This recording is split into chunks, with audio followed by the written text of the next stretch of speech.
All right, today's special guest, one of my heroes. NFL quarterback superstar Matt Cassel. Thanks for doing this, brother. Oh, thanks for having me, man. This is a big fan of yours, and thank you, man. I'm happy to be able to hook up here. You know what's funny is I think I knew you as a dad before I even recognized you. I mean, obviously, I'm a huge Patriots fan. I know who you were, but I remember, were you coaching with Eric Decker? Yeah, Deck and I worked together. His oldest son plays with my son. Yeah. So we were playing flag football, and it's so funny because our flag football team, because at the school that we go to, we've got pretty big contingency of ex-NFL players, word of mouth, this, that, and the other. Yeah. So we had Decker's son, we had Ryan Suckup, who played a 14-year vet, Super Bowl winner, place kicker, myself. We had a whole group of guys, and then the other kids on the team were spectacular too. And I was like, everybody's coming up and like, oh, really? You guys are going to all coach? And I was like, well, we're just trying to impart some knowledge, Well, I remember when Decker was telling me that, I said, well, you tell those guys that my son Cameron is going to light all their asses on fire.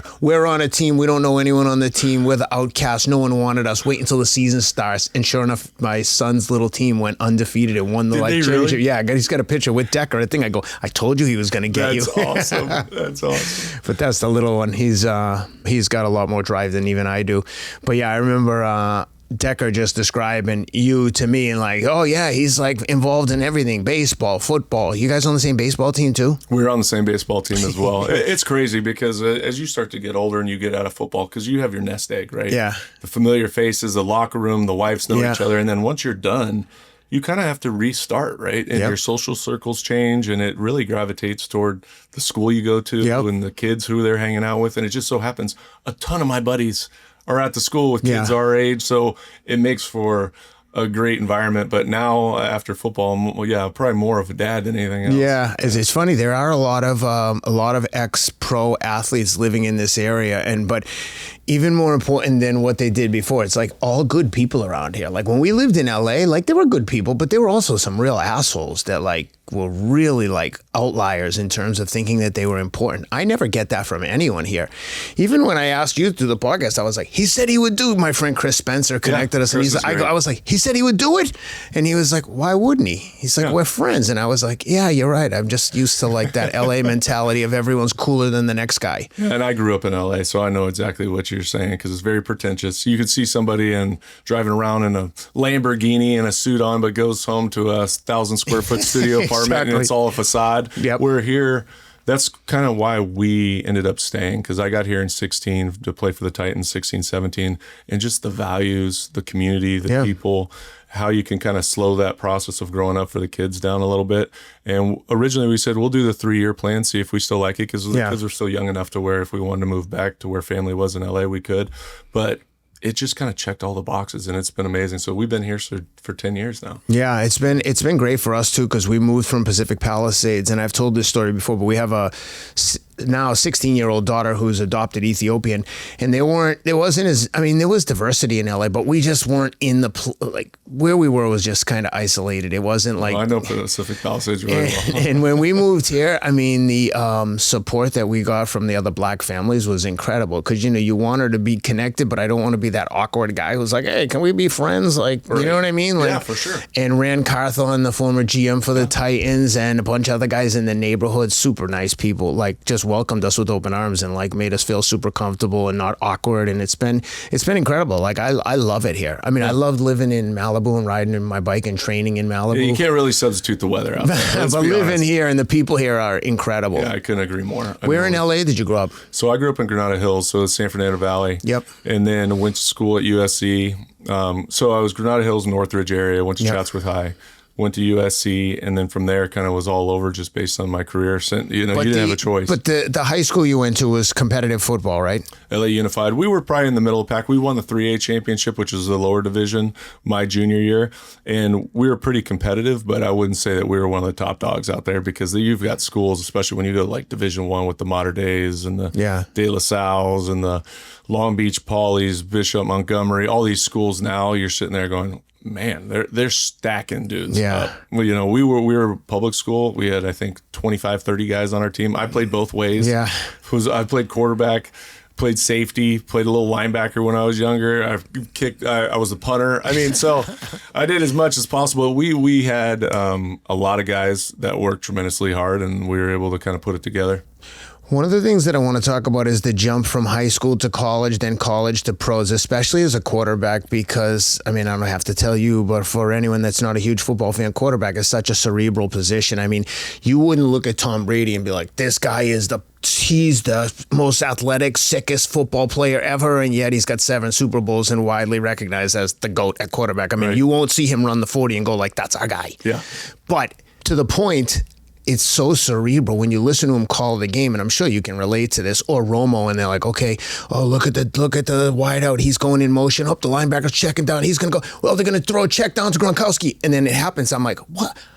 If they know this, how does the defense not know this and shut this down? It's like They catch him off guard. Like, how was the jump, first of all, from high school to college, from a quarterback perspective? I believe that the jump from high school to college is probably the biggest jump you make. Okay. It probably depends on if you've played up in that Division I, because you've got a lot of Division I players playing there. But coming from LA Unified, where as a quarterback, I was about as big as most of the linemen on my team and stuff like that. It's competitive, but it's the speed of the game.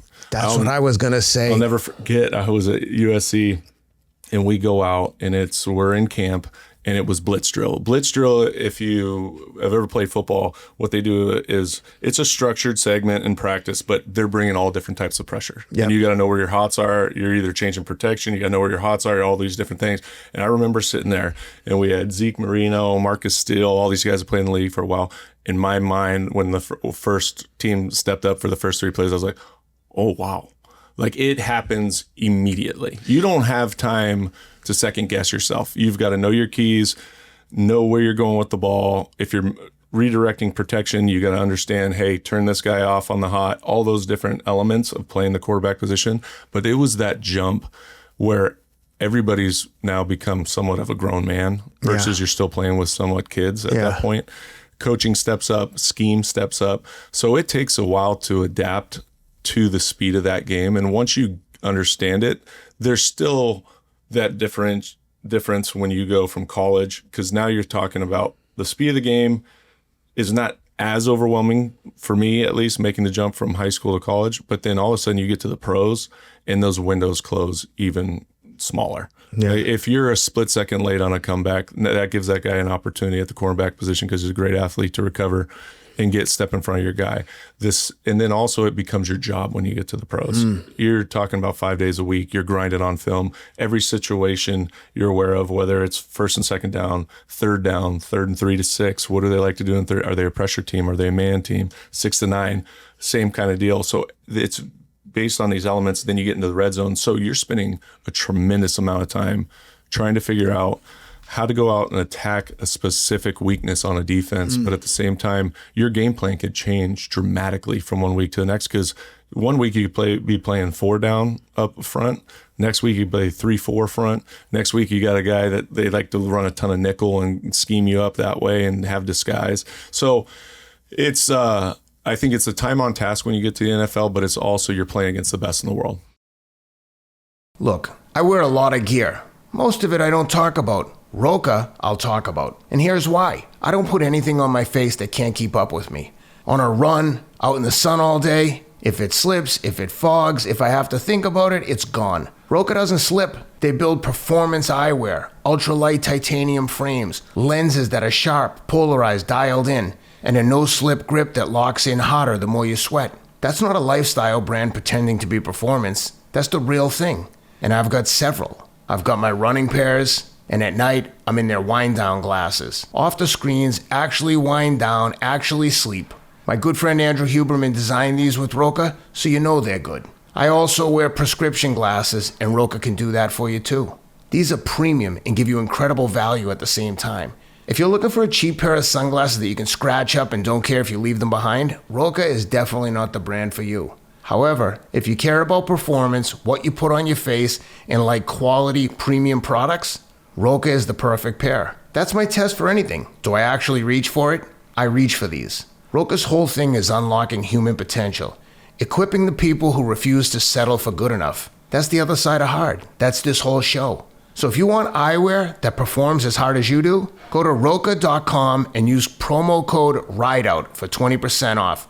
Again, that's code RIDEOUT. 20% off at Roka.com. Roka, get after it. Boom.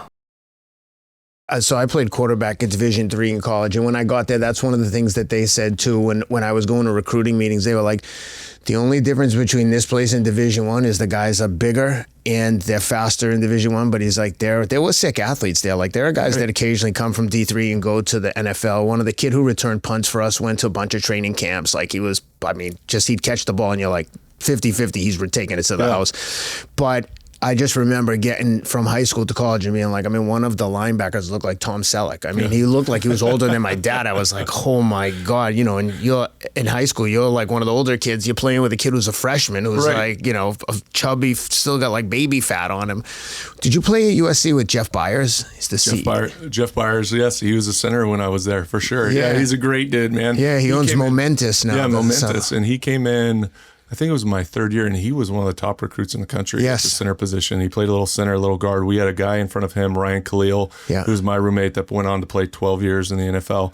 And so he was battling, but once Ryan left, I think Jeff took over that position, but he's been tremendously successful. Yeah. After his played career. in the NFL too as it was on some practice squads, but Chris Spencer played with him in Seattle, and Spence was like, oh, Jeff was one of those guys you hated because he was on the practice team, but he went 100 miles an hour in every practice, and people were like, dude, take it easy.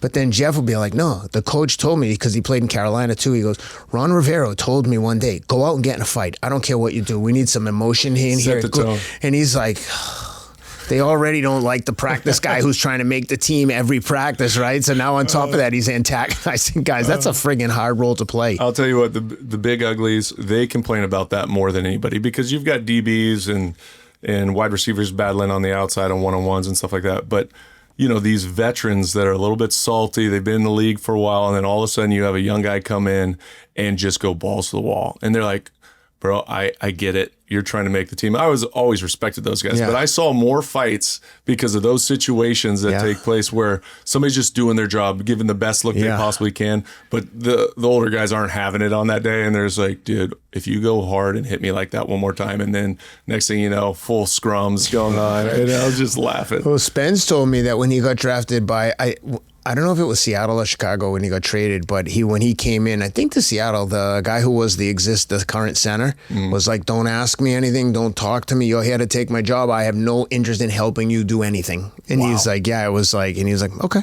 There's guys that take different approaches, right? There's those guys that understand this is their livelihood. And the minute you become a mentor to somebody and step up, then that guy is younger, he's cheaper, and he's here to take your job. And they take offense to that, and they're like, "No, I'm not helping this guy." I was obviously never a threat to Tom Brady when I got drafted by the Patriots, and I was just trying to make the team, earn my keep and do all those things. He couldn't have been a better mentor, a better person, a better leader. He was one of those guys that immediately within the first month that we started working out, he recognized that I worked hard too. Yeah. And he was one of those guys that got after it every day in the gym. And he knew that he was probably limited in a physical ability. I'm saying running, speed, fast twitch, all those things, but he worked his ass off to put himself in a position to be in the best physical condition that he could possibly be. And so he invited me to come start working out with him just right off the bat. I'm a rookie, and I'm sitting here with a guy that just came off his third Super Bowl in 4 years. And from that point on, I just, I sat there and tried to soak up every single second of learning how he led. He didn't speak to just speak. He spoke with purpose. Guys listened, and then his meticulous attention to detail. It was a master class in playing quarterback. Yeah.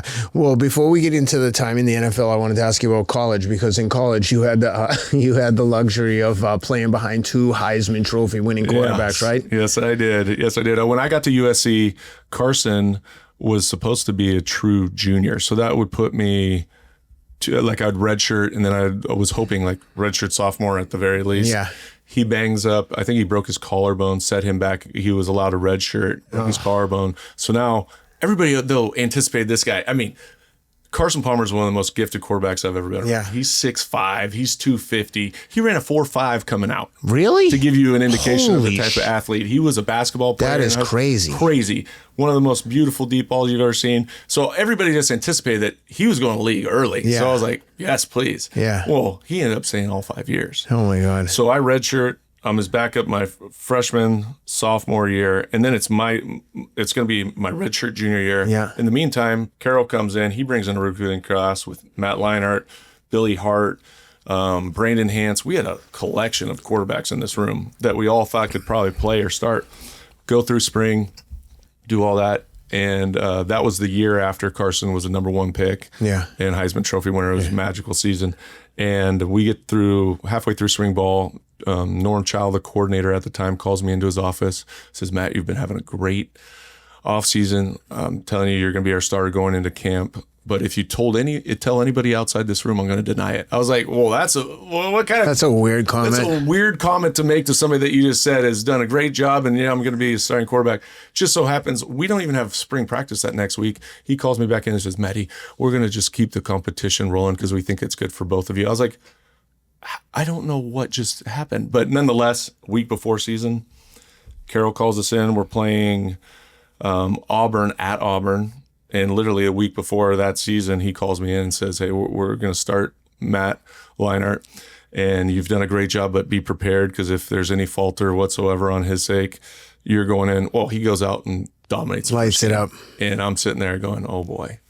Well, opportunity might be going by the wayside. And this is before all the NIL shit and where you could just hit the transfer portal. You're like locked in. You're locked in because at that point in my career, if you left, you'd have to sit out a year if you go Division I. If you went within conference, it was 2 years. So you're sitting there and I'm stuck. Like I don't have, and so I took a lot of pride in my education. So I graduated in 4, got a minor as well, but I would do some mop-up duty, and then halfway through that season, my junior year, we had some injuries at tight end. I went over and played tight end. I was on the kickoff team. You look like a tight end. Oh, my God. I was on the kickoff team. The worst thing ever is in the wedge. No, thank you. They're running 40 miles an hour down the field, and they're just looking to blow you up, and you've got no head of steam. I mean, I've got so much respect for these lifetime special teamers that go down and just to be able to mentally get in a headspace to know that you're a battering ram. Yep. And your one job is to go blow up 2 dudes in a wedge or take on that block. It's unbelievable. I know. So, so I played some tight end, and then finally I went back my senior year, and I was like, Coach, look, here's the deal. I want to end my career how I started. I don't want to play tight end. I want to play quarterback. And this was after I took a spring off and went and played baseball at USC. So you didn't go to spring training? You went spring practice? No, because I've been to spring ball, and I was so frustrated. I needed a reset. I mean, I was in a bad headspace because I wanted it bad, and I knew that my opportunity might never come. Yeah. For years they'd be saying you're a play away, this, that, and the other. Well, none of these guys ever got hurt. Yeah. And so, they both won the Heisman while you were back. They both won the Heisman. I was like, could you just give me a little one? I was super supportive.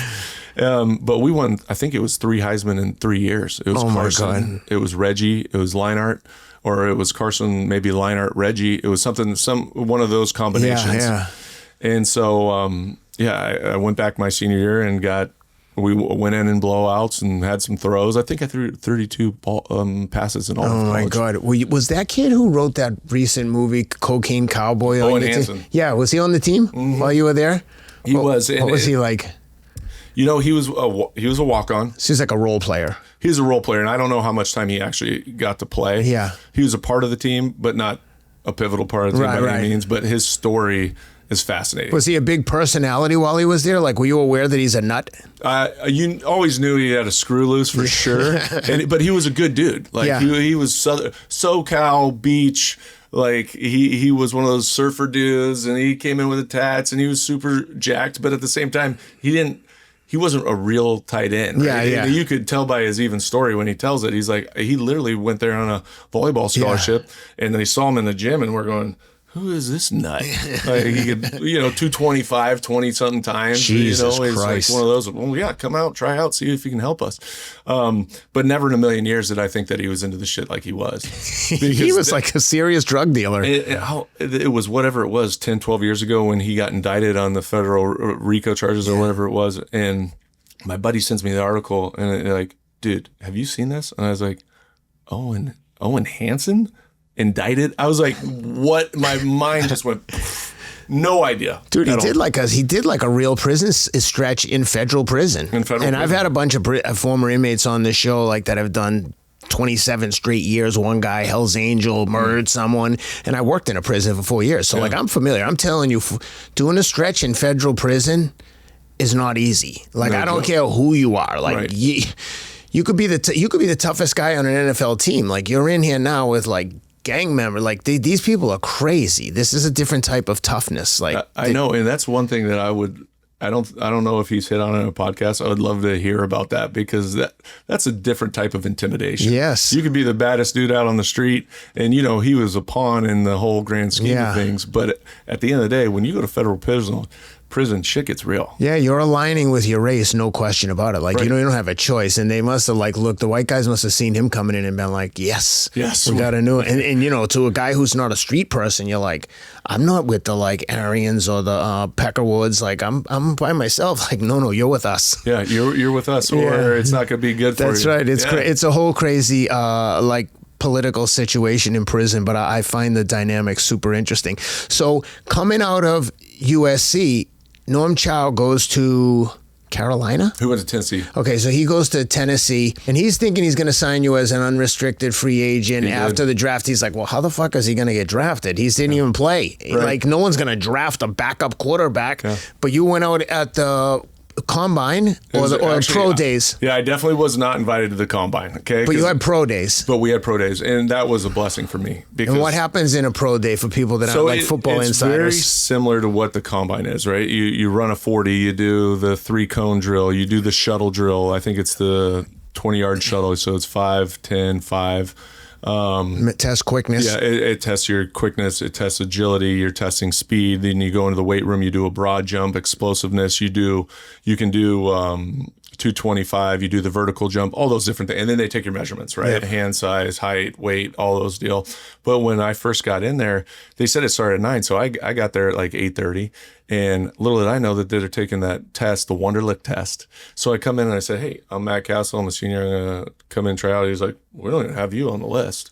I was like, well, shit, I'm trying out. Yeah. Because they said I could come to this combine, and I've been training my ass off and all this. And by the way, real quick, just for like, because I'm sure, and myself included, a lot of people don't understand the dynamics of this. So when it's a pro day, it's been set up, and there are groups of guys from USC. It's all USC. Okay, so USC pro day. So anyone who has even a snowball's chance in hell is coming down. They probably actually have extra guys running routes and helping the quarterbacks, right? They do. So there'll be a lot of guys there, but they're looking at specifically, let's say 3 to 5 guys, typically, right? Typically, and we were loaded coming out. Right. So they probably, and was that a national championship year? That was a national championship year. So they'll come in to look at everyone, and everyone on the team is like, fuck that, I'm going to League 2. So probably everyone's there. You show up there like, are you even on the team? Wait, you didn't even start a game, bro. And you played tight end a little bit last year. Like, what are you doing? So what happens? You go through all the testing. So I go through all the testing, do well. The Wonderlic, they said, we've only got 15 minutes left. So why don't you try to get as many questions in? So I go into this little room, take the Wonderlic in like 15 minutes. I have no idea. What was that test like? It's word problems. Some of it's mathematical. Some of it's more testing just your general knowledge and insights on can you go into a problem, figure that problem out, and make an answer. Now, some of it is ridiculous, right? Questions, and I can't even tell you half the questions that were on there. But at the end of the day, I think that they're just trying to see where you're at mentally and if you can figure things out. And there's been guys in the league who've gone on to be really successful and probably absolutely bombed the Wonderlic. Isn't there? There's a couple famous examples, and I can't think of the name. But I've heard the same. But there's been some quarterbacks where you're like, you got a 2 on the test. That's like signing your name. Yeah. Yeah, but it is true, and you've seen some of these quarterbacks that are super athletic, and you listen to their interviews. I'm like, how is this guy an NFL quarterback? Because I view that as like the most intellectual position. Right. Like even when you were just rattling off the shit about like blitz day with this package, and they're dropping back, like only a quarterback or a serious football insider would understand fucking any of what you said. Yeah, because I played quarterback, and I'm like, I understand in theory, but like not the way you're talking about. Like, oh, and then this guy's doing this shit. Like to you, that's all like your native tongue, and I'm listening to someone speak a foreign language that I learned last week. Well, it's amazing because it's definitely a progression of steps, right? And understanding defensively. And I think one of my biggest growth factors was when I was in New England and Josh McDaniels, my first offseason there. We didn't even spend time on the offense side of the ball. He showed me every type of structured defense, the different adjustments that they make to bunch sets. So when you get in like three guys, but they're bunched up here, they can box it, they can lock and triangle, they can do all these different specific things. But I learned, okay, so if we're going up against this structure of defense, where are the holes? Where are we trying to attack? Yeah. Getting it down to your check down early because you know they're in zone, they're dropping deep. Hey, if you get them here, we're staying on track, we're getting 7 yards. Yeah. So it's one of the most challenging positions, I think, in any sport. Definitely. Because so much of it, you have to understand the why behind the purpose of the play, but then at the same time identify what they're doing defensively, which is not always easy, especially. And they're trying to disguise. They're trying to disguise, roll people late, do all these, and so you have your keys. But I learned a lot about that in my time in New England, and that's why I think that they were so successful, because even Belichick would bring us in on Tuesdays, it was a quarterbacks only meeting, and I'd get to sit in there, and Bill Belichick would go through their personnel. He'd break down their two corners. This guy, he's long, he's rangy, he's good on the deep ball, but he struggles in transition. So we want to throw comebacks, we want to throw stop routes, we want to throw any breaking routes where we're breaking out. That's a guy you want to attack. This guy, he's undersized, but he's very good, can transition, he can recover. But look, if we get one-on-one and you want to throw that 50-50 ball, do it all day long because he struggles. He doesn't have the best hands and he doesn't have the height. So we got a guy like Randy Moss. Anytime they're matched up and they want to do that, hey, throw it out there. You were there when Randy was there? I was there when Randy was there. How good was he? Unbelievable. I mean, I fucking love Randy One Moss. of the most spectacular talents you've ever seen. I mean, for a guy that's 6'4", can run a 4.3, the threat of him running by you at any given moment was something that scared every corner. Right? Not only that, dude, his hands were like Odell Beckham. He just if his fingers touched the ball, it was like they were glued to it. Hands of Jesus, baby. Yeah, hands of Jesus, because you could just throw the ball in his vicinity, and he'd go out and out compete anybody. He was also 6'4". Yeah. The other most amazing part about him is when he's running those vertical routes. You know, a lot of these guys that are shorter, in order to turn back and see that ball, their body has to turn. So what does that do? It slows them down. Yeah. He had this long ass neck, and he could track a ball over his shoulder while staying full speed and just show hands.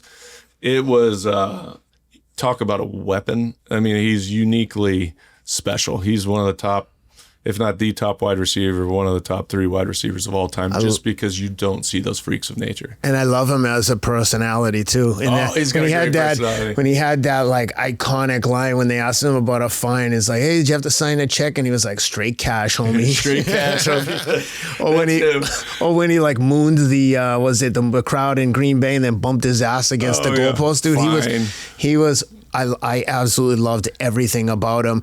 One of the hardest things that I found about playing quarterback for myself, but also I notice in other quarterbacks, is it's such a skill to be able to stay in the pocket tall when there's fucking animals bearing down on you. That to me was like Brady's superpower. He'd sit in there, make the throw and get fucking cracked. And he's huge. And the other guy is huge. It's just big bodies flying around. And how did you handle it? Like, you could see, when I see an NFL quarterback who's not comfortable there, you know, they get happy feet. And I'm like, whoa, why the fuck is he running out of the pocket? And you're like, I would have thrown it into the stands after the first 3 seconds, or it just like fell down on the ground. Where you're just like, how did you handle that? And was that something that you were aware of as a skill, like what in real time? Where you're like, I gotta stand here. I can feel they're gonna smash me in a minute, but that guy's about to come open. Yeah, it was such a feel thing when you get into the pocket, because you understand after years of playing the position, you're gonna take hits, and a lot of it for us in our training is staying in rhythm, right? We have our footwork. We know that our route concepts might take us one way or another way. Now, even when you're on rhythm, sometimes guy breaks free, 3 technique, gets around our guard, and you feel that guy breathing down, and it's all about timing and anticipation. We talk about timing anticipation, right? Yeah. So you could see this guy starting to break on an end cut, and you know he's not there, but if I don't let this ball go now, I'm going to get absolutely lambasted. Yeah. And so much of it is just that feel of understanding when to get rid of the ball. Like you're saying, you know that somebody's coming if I can hold on and let that window clear for just an extra second, take the hit, it's going to be a big play. Yeah. And when those happen, you get blasted, but you're sitting there on the ground and you're listening. And if you're at home, it's whether or not the crowd cheers. Or if they go, oh, then you know something bad happened. And then and vice versa, if you're on the road and their crowd stays silent and you go, oh, you're like, yes, what happened? Like, and a lot of times you don't even know where the ball went. If the catch happened, if he's still running, you don't know until you get up off the ground. But, every week I think that there was the part of that you had to overcome in your own mind. Like, you're going to get hit. And some days are harder than others. Like, you're going to play the Ravens and Ray Lewis. Right. Are you like, what the? Because I know Ray Lewis. I've had dinner with him recently, and he's a fucking great guy. But he was one guy that I was like, that's a scary guy. Like, usually I try not to allow fear to be a factor. I'm like, fuck that guy. I'll kill him. Yeah. But when I see Ray Lewis play and even just listening to him talk, I'm like, this guy scares me. Yeah, I mean, and you talk about Ray was a centerpiece of that, but they also had Ed Reed on the No, that's what I mean. They had Suggs here. They had Haloti Ngata. Suggs was just as crazy. Haloti Ngata was a 6'5", 350-pound man that you would block out the sun, and I was like, what the hell? Yeah. So there are days, though, where any quarterback, look, you can get rattled. You start throwing the ball with too much anticipation, and you see it when you're saying a little bit of happy feet, where it's like, blow the whistle. Blow the whistle. This is crazy. You've been hit your first 4 out of the 7 dropbacks, and you're going, man, we're getting the ball out, but man, it takes a mental toll on you. So, you hear the rumors of, oh, you feel ghosts. All of us has probably been through it where we feel like we're about to get hit. We don't get hit and we look like idiots. Yeah. Because we stepped up too quick or anything.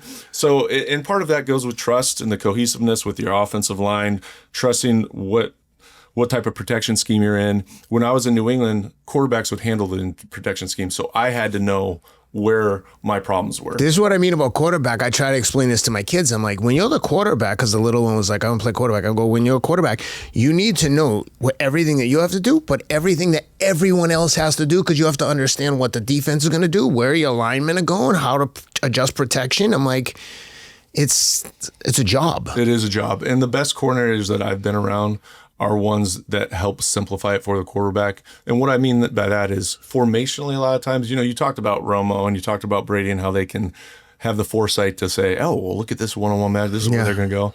Because when you formation somebody, say you start 3 wide receivers on the same side with 1 tight end to the backside. Yeah. Well, if all the cornerbacks are over, it's man-to-man. Yeah. Right? They're not playing zone over there with all their corners on the same side. So then you're going to motion back to a 2-by-2 formation. And what we used to do, and for instance, a play in New England would be like, you're going to call 2 plays in the huddle, a zone beater, a man beater. Yeah. We start formationally here, but we're going to end up in a 2-by-2, and we're going to call their best man beater because I know it's man. Yeah. I'm not checking it. Yeah. The minute those guys are over, I'm going, hey, alert, come on.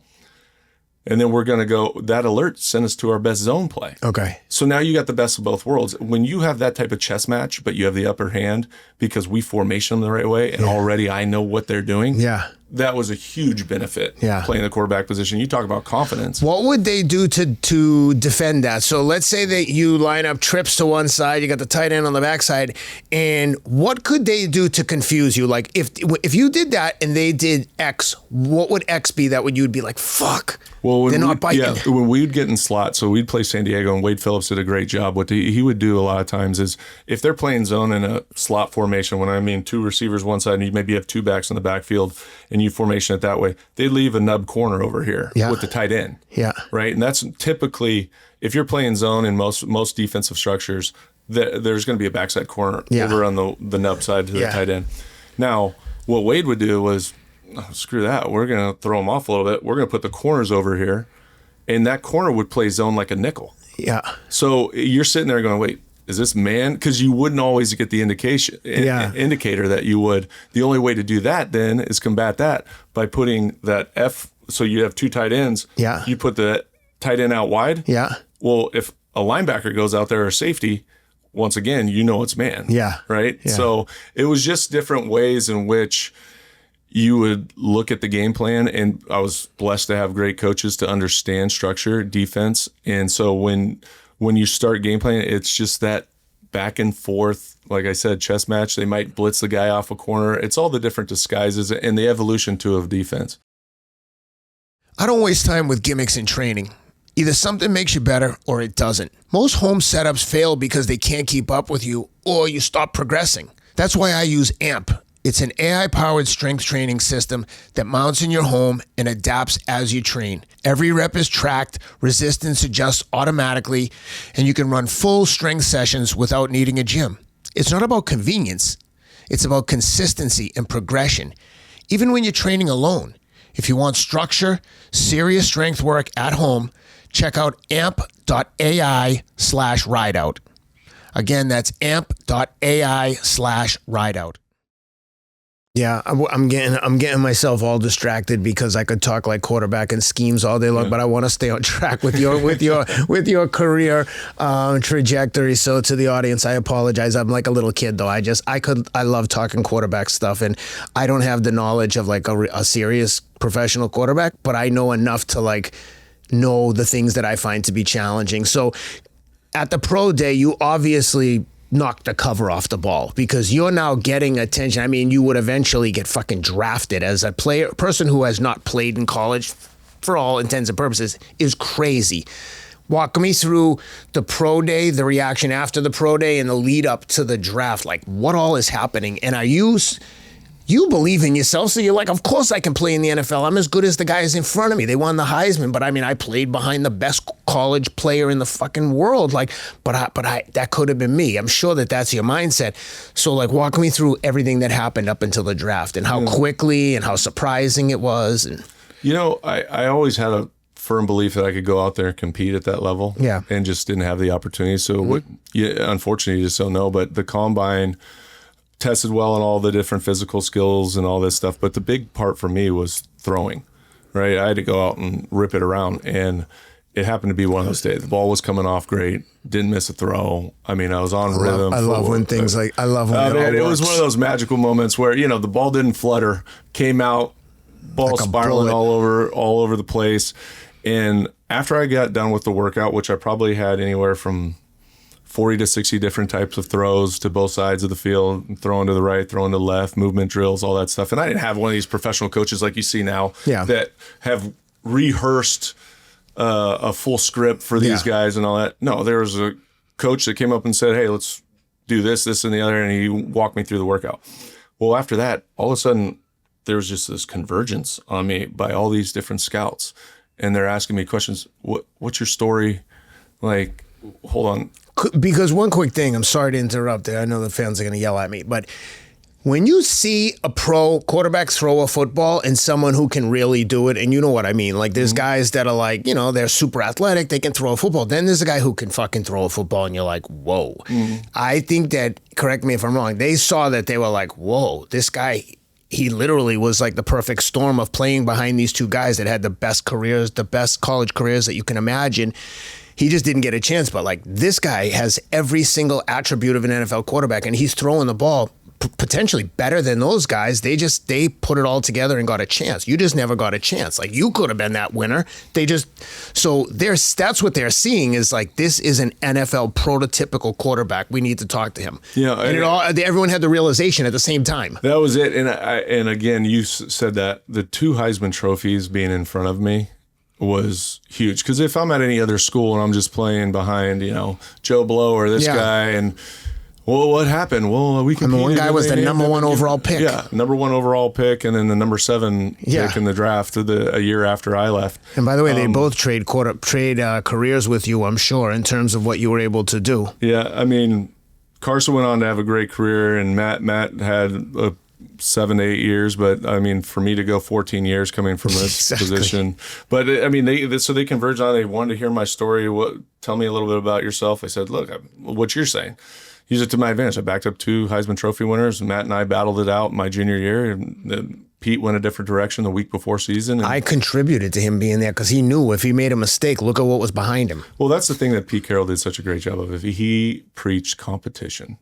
And he wanted to make it as hard as possible during practice because once you got into the game, things could slow down. So the competition was always at the forefront of what we did at USC, and that was just another factor in it, and we pushed each other for sure.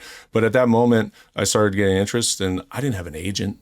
That's what I mean. Want to pick me up, anything like that. That's what I mean. So what do you do then? Who do you go with? Guess who I call? My old roommate, Carson Palmer. I said, hey, Carson, I'm starting to get a little bit of interest, maybe some workouts and stuff. Is there, could you call your agent and see if he'd represent me? So Dave Dunn was his agent, Athletes First. And Dave called me the next day, said, hey, I'd love you to come down. He said, this is what we did with A.J. Feely. Now, A.J. Feely was an Oregon quarterback, was a backup, but he got an opportunity to play a little bit. Yeah.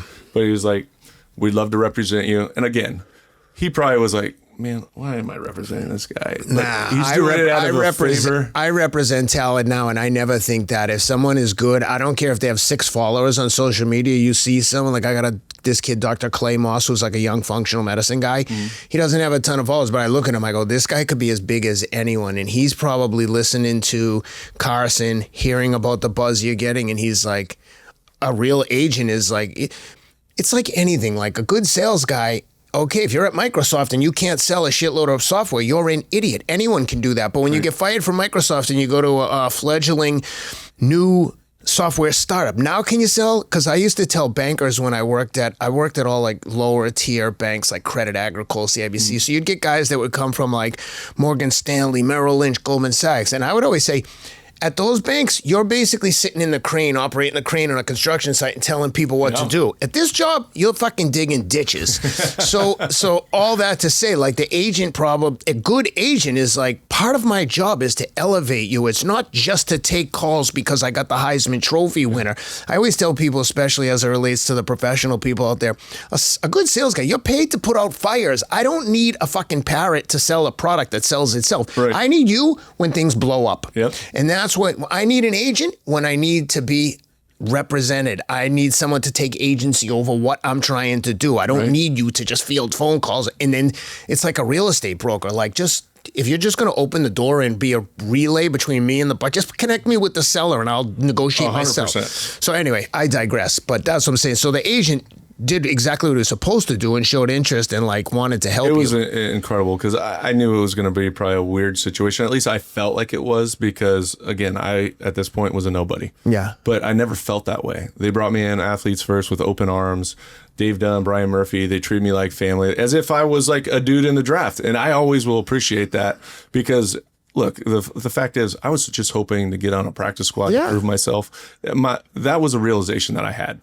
But I felt like if I got into a camp, I could earn myself a position on a team somehow, some way.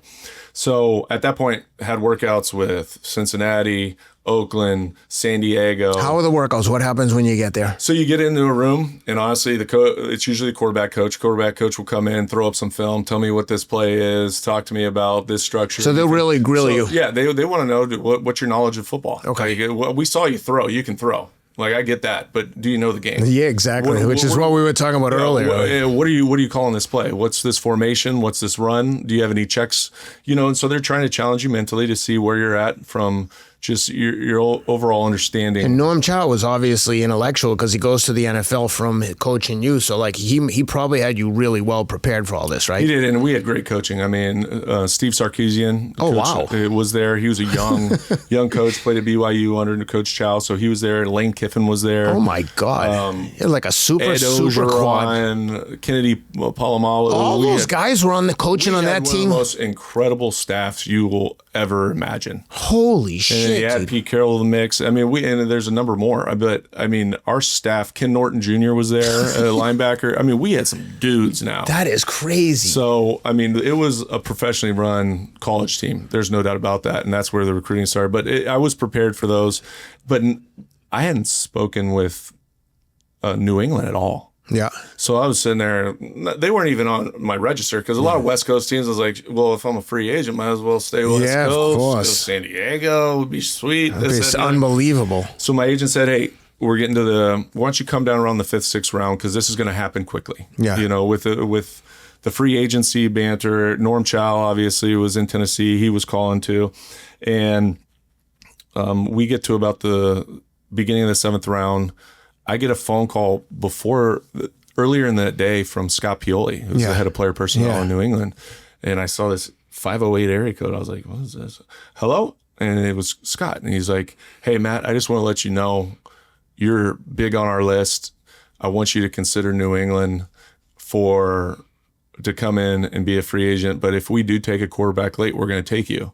And I was like, okay, so free agent, but that's huge. Like, I'm just looking for an opportunity. Exactly. So next thing I know, we're getting there. I'm fielding calls from some teams. We're getting a little bit late, middle of the 7th. Next thing I know, hey, somebody's on the phone for you. It's Coach Belichick. Hello? And he goes, Matt, this is Coach Belichick from the New England Patriots. I said, are you messing with me right now? Because I didn't believe it. He's like, yes, this is Coach Belichick. How are you? I was like, I'm doing well. He's like, well, I just want to congratulate you. Welcome to the Patriots. We're going to make you the next pick in the NFL draft. And I said, holy shit. So it was, I still get goosebumps talking about it. Because, I get goosebumps hearing it. I'm just hoping that you appreciate how awesome it is.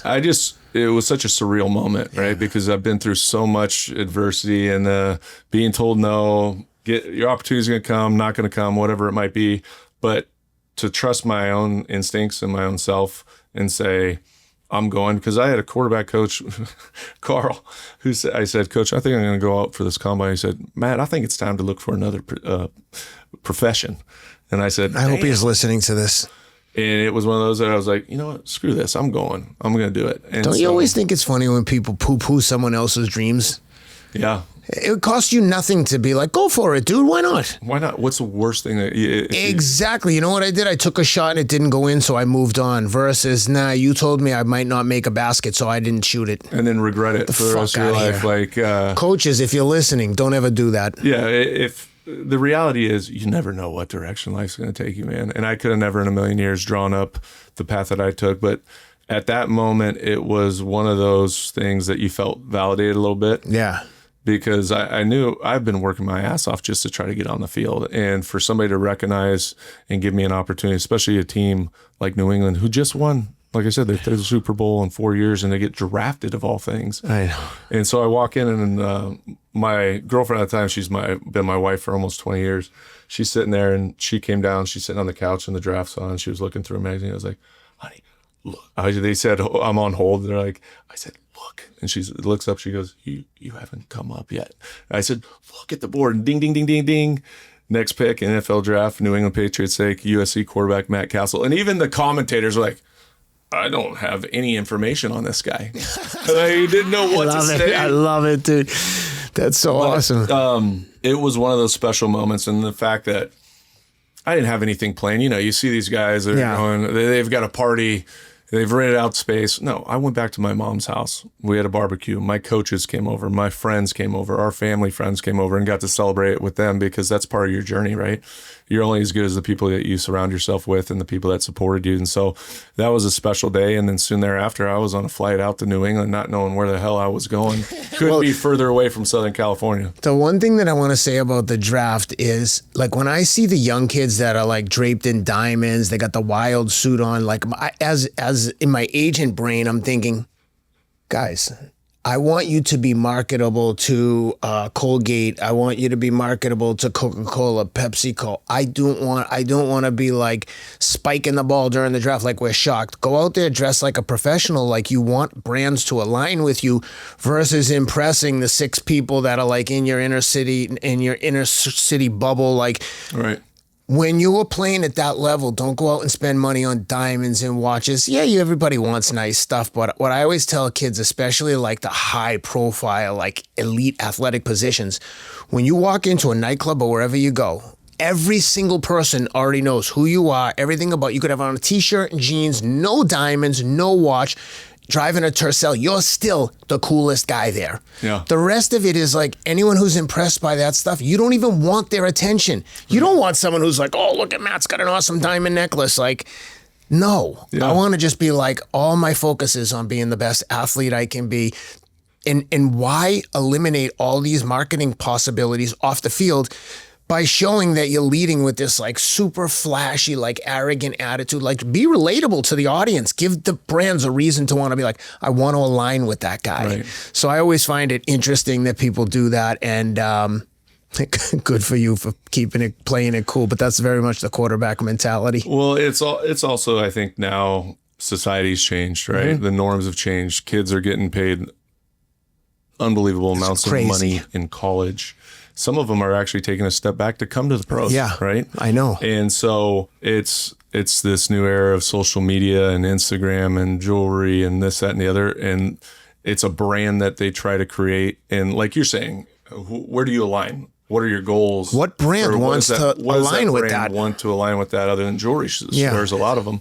But I think it's the times we live in for sure that it's become much more popular to wear all the big jewelry and this, that, and the other. And, it is what it is. Everybody's, as long as you're going out on Sundays and performing. That's right. Found out that usually takes care of the rest. But so I get drafted, get there, and so when you show up in New England, like walk me through the first day or two, how nervous are you? And by the way, one quick thing, sorry to keep interrupting. No. I just spoke to the Boston Bruins and I told the kid to their player development camp, and I told them that, and this is true, that I've throughout my life had a reoccurring dream that's super vivid, that I am at the Boston Garden dressed up in my Bruins uniform and I get out on the ice and I'm warming up and I'm just soaking in. I'm like, I'm here. I did it. I don't care if I even play one shift. Right. Probably like what you said earlier, I'm just trying to get on the field and make a team. Yeah, you want to win and you want to be awesome, but just once you achieve the dream of I'm here, and then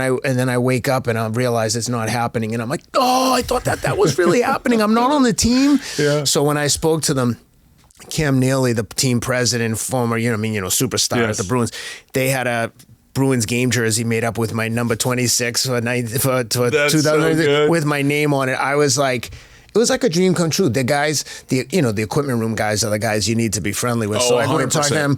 They're like, hey, you want to go out and skate around with the team? I'm like, can I? And they give me a brand new pair of skates. They open new gloves. I go out, I whip around with the team, feel like a fish out of water because I haven't skated in 20 years.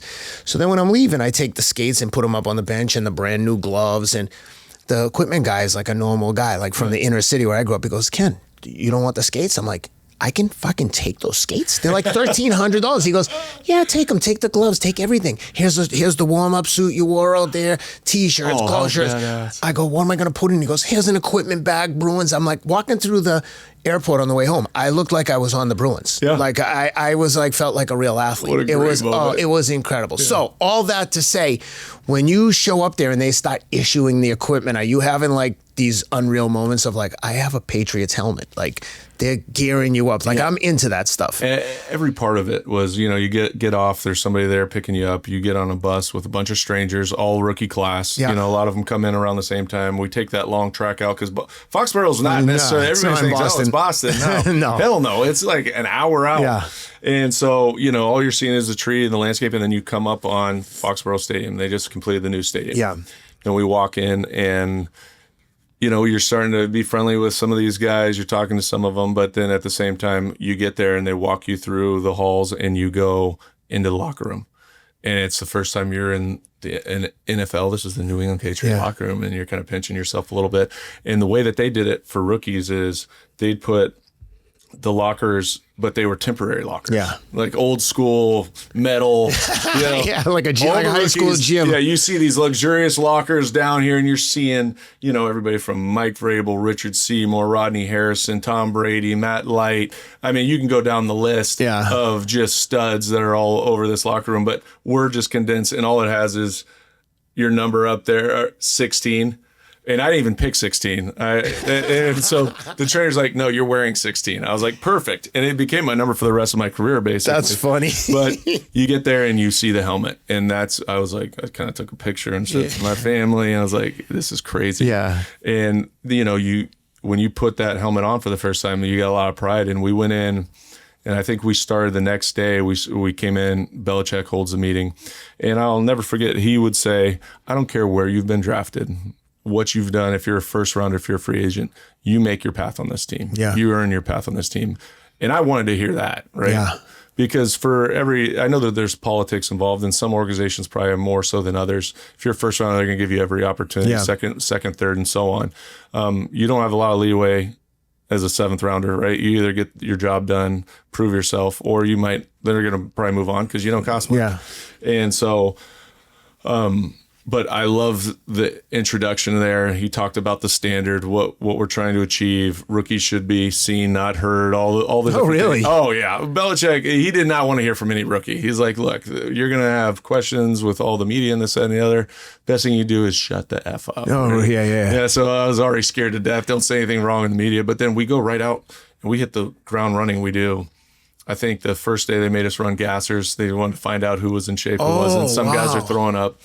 Then from there, we go in and we're doing individual drills, team drills. Now, we didn't have a full squad there. Yeah. So we had coaches out there taking on blocks and doing this stuff. But you were just generally getting acclimated. Yeah. And then the next week is when the vets showed up. Yeah. And that's when things got real. Because you start to recognize this team collectively put together is the best team in football. And probably one of the best that's ever been assembled, right? That's the year, your rookie year is the year they lost to the Giants after going undefeated? That was my third year. Oh, okay. So they went 3 out of 4 before I got there. Okay. Next year we lose to the Broncos in the divisional round, which was... And it was in Denver, right? Because I Denver. remember watching, and they had like kind of given away a game at the end of the season that would have locked up home field. And when they lost it, I'm like, my poor wife, I'm yelling at her. I go, I told you they shouldn't have...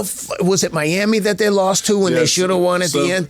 I was like, if this, if that. I'm like, I was so angry. Yeah, that was a tough one. So divisional round next year, AFC Championship against the Colts, which we were up like 21-6. And then they, then all of a sudden Peyton comes storming back and ended up, I think it was a 35-32 game, something crazy. They go on to win the Super Bowl that year. And the next year was with 18-0 and lost to the Giants, who we actually played.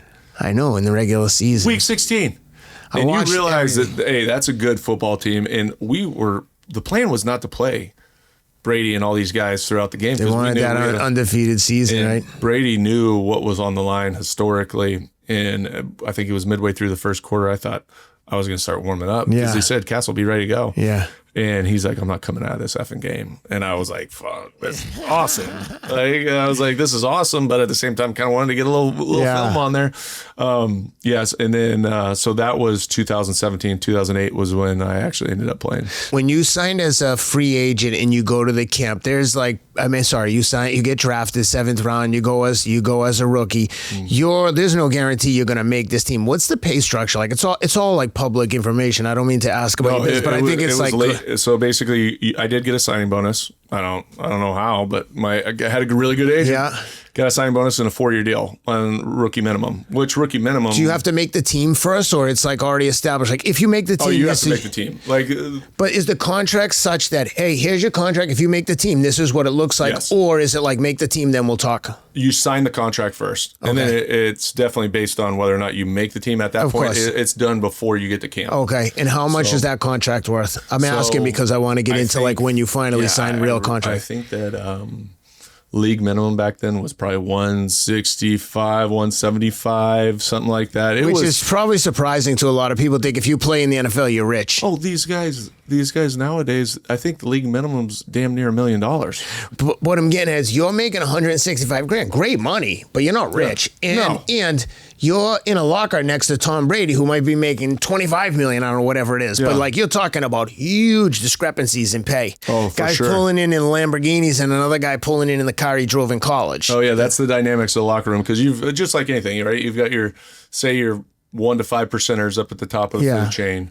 Then you got the guys that are veterans that have contracts that aren't killing it, but they're making millions, good money, couple million. And then as you get down that pay structure, then you got a lot of the rookies, maybe some veteran players that they brought in on 1-year contracts. Yeah. And the league minimum goes up based on, I think, your tenure. Yeah. So you're going to make a little bit more if you're an 8-year player versus a rookie. But at the same time, it wasn't what it is today. Today's game is with a $300 million salary cap, right? Yeah, it was. I don't even know what the number was back then.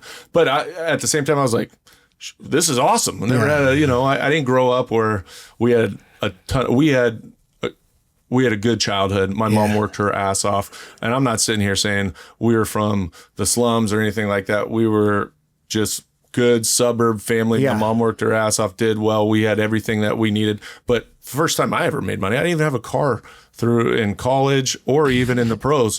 Thank God I knew Tom Brady because he got me a car deal with one of his buddies that he did a car deal with. So I got when you say you get to do a car deal, for people that don't understand, that the local dealership will give you a car. Essentially, it's like a free lease, right? Right. And in exchange, what, you give him your tickets every week? Yeah, you can give them tickets. You could go to an appearance, anything like that. It's super easy and super structured whenever they needed tickets or something like that. And you become friends with these guys too. You know what's funny about these deals? I always tell people, you think it's like, oh, I got a free car, but they're essentially giving you a free lease to drive. It's their car. So let's think about the actual dollars. If it's a kick-ass truck back then, let's say it's a $500 a month lease. Yeah. $500 a month lease, if you're getting tickets to 4 games or let's say 2 games per month during the in-season, it's like, it's not that great a deal. It's like, yeah, it's $500 a month, but I'm like, if I just lease the car, I don't owe anyone anything. Yeah. But for you, it's like no skin off your back. Yeah, like, for me, I'm not doing the economics of it all. I'm just going, you're gonna give me a car to drive? Yeah. Perfect. I'll take the car to drive. So, by the way, did you grow up with your mom and your dad? Were your parents divorced? I did grow up with my mom and dad, and then they divorced when I was finalized when I was 12. So it was separated when I was 10. Oh, that's rough. Yeah, it was a tough time for sure. I think. Well, I've got 3 siblings, an older brother, younger sister. The dynamics were my mom and dad met in Chicago, married in New York, moved to LA. My dad was from Lubbock, Texas. Mm-hmm. My mom was from Cincinnati, Ohio. They both went out to LA to pursue their dreams in television. My mom still works in television. She's been an Emmy Award-winning set decorator. She's still working at 71. She's incredible. That's awesome. My dad went out there. He wanted to be a screenwriter and an actor. That never really came to fruition.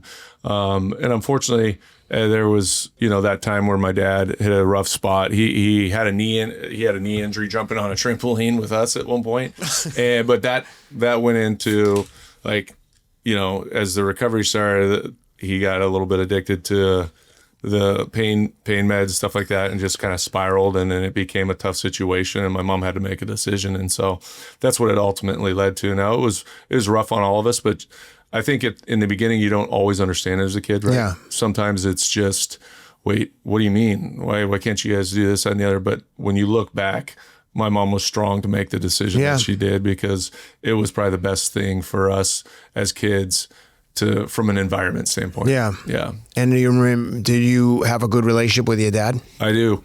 Well, I did. He passed away actually I'm sorry. In 2008. So my dad was awesome, and I take a lot of pride in the fact that I take a lot of the qualities that he had as a dad, like fun, energetic, bring it, and have childlike humor, all those different things, that my older brother and I probably got to experience a little bit more of the good stuff. Yeah. Whereas my younger siblings were maybe a little bit younger and experienced more of the chaos. Yeah. If that makes sense. Yep. But we had a great relationship, and he was an old cowboy from Texas, and our childhood, when growing up, we had horses up in Granada Hills. We had 5 horses. We would go trail rides. Great memories, right? And he got to see you play in the NFL. He did, and it actually was the first year in 2008 that I took over for Tom. Yeah. And when he passed away during season, actually, we were up in Seattle. We had a back-to-back West Coast trip. We were playing Seattle, staying out there and going to the Raiders. And I remember talking to him after the game in Seattle. It was a huge, huge win for us up in Seattle. And he didn't sound good. I was like, what the hell's the matter with you? And he goes, I don't know. I got some kind of flu, stomach bug, something going on. And it just so happened it was literally the next day I was sitting in watching some film by myself because we had some time off, and I got a call from my brother, and there was this weird feeling in my gut. I was like, why is he calling me so early? But at the same time, I just felt something was off, and he told me they found Dad and he passed. And oh my God. I just remember walking in, and I went into Belichick's office. He was actually with my offensive coordinator, Josh McDaniels, and I just remember just breaking down just because I didn't know how to digest it all. Yeah. It just was just the shock to the system. And then my wife flew out. And then from that point, I literally left the team and went down Tuesday, Wednesday, and helped kind of get the funeral arrangements ready and this, that, and the other, and flew back for Friday practiced that night, and then played on Sunday. Really? It was up in the air, whether I was going to play. I thought, I needed a distraction. Yeah. And we were late in the season, and it felt like I want to go do this. Yeah. And so came back up, practiced, and it happened to be one of those crazy rainy days up in Oakland. Yeah. And I remember going out in the field, and this guy's got this full Raider, the Raiders fans are nuts, Raiders stuff, beanie on, and he's holding up this sign, "Rip Greg Cassel," as my dad, and I was just like, man, like got emotional for a second. And then it was one of those crazy days where everything slowed down. Yeah. Threw 4 touchdown passes. Oh my God. Couldn't do anything wrong. And then came off and got pulled out, and probably in the beginning of the fourth quarter, we were drumming them. And I just remember sitting there next to Welker going, this is crazy. Raining, could kind of hide the tears a little bit. Yeah. Just coming in and being with the team after that victory was something I'll never forget, because Belichick was like, hand me the game ball, but the hugs and the emotion of the moment was pretty big. Yeah, that's what's so awesome about team sports. When you could have disagreements with teammates just like a family, but when the chips are down, everyone rallies together, especially on a team like that. How did Belichick and McDaniels react when you initially told them? Man, they couldn't have been cooler. I mean, cooler in the sense that supportive, anything you need, will get you to where you got to go. I know you probably got to head down to LA. There wasn't a moment that you felt pressure to stay with the team, handle it after the fact. They understood what family is, what it means, especially in that circumstance. And we've been, there's players that go through stuff all the time, whether it's losing a parent or something like that a lot of people might not even understand what goes on in a locker room all the time. But he understood the dynamics, and they couldn't have been more supportive. And it was touch and go whether I was even going to play. Yeah. Right. I'm sure. Because they understood, like, damn, middle of season. Yeah. And, and then right after the game, Mr. Kraft, he flew myself and my wife down to LA on the jet. I didn't go back on the team plane, I went to the funeral on Monday and then came back on Tuesday to start the next week. So incredible. Yeah, and it happened quick, but the turnout for the funeral, the Monday, incredible. People that I haven't seen for God knows how long were all there, and that goes back to community and people and everything else too. Yeah. So. When you got to New England on that on the rookie season, what was the training camp like in terms of the hazing and the team and the reception from the vets, or the lack of reception, and the quarterback room? Like I was telling you, I mean, we've already said that Brady was very supportive, but like, what was some of the key takeaways when you reflect back on it? Yeah, you know what, you had to earn your keep as a rookie, right? Yeah, and a lot of times even in the weight room. To give you a great example, rookies were separated from veterans for the first however long, right? They're like, and we would have to listen to Mike Wojcik, old school, incredible trainer, and he'd put on like Merle Haggard and all this old school country that are telling stories and all that stuff, and because the vets got to control the music. Okay. Right. And they'd go back and forth. We just had to listen to his playlist all day long while we worked out. So there is a clear, defined separation of you're still a rookie and these are the vets. Yeah. And this is where you want to get to. Eventually they integrate you and do all that stuff. But in terms of practices and all that, you always would carry the pads. If any veteran wants you to carry the pads, you're carrying the pads. Meaning they would just leave their helmet and shoulder pads and be like, Matt, sweaty as all get out. You might have 3 pads at a time. Now, Brady was pretty good about it. Like, he didn't always do it unless he had a media obligation that he had to go speak to the media or something. He's like, take my pads in. I was like, yes, all right, no problem. But the linemen are the ones that really love that. To the rookie linemen? To the rookie linemen. I mean, they get after those guys. Like, anytime they wanted food on, say, we got an early Friday morning, they're picking up whatever food orders they want. And it could be from multiple spots. They better be there on time. They had a fine jar. They had all these things. A big part of it was they'd come in before a big night scrimmage, right? Before we actually kick off preseason, we have this big night scrimmage, shave all the rookies' heads. Guys that didn't want to get their braids or anything shaved, shave their eyebrow. Like, there were some serious arguments going on there.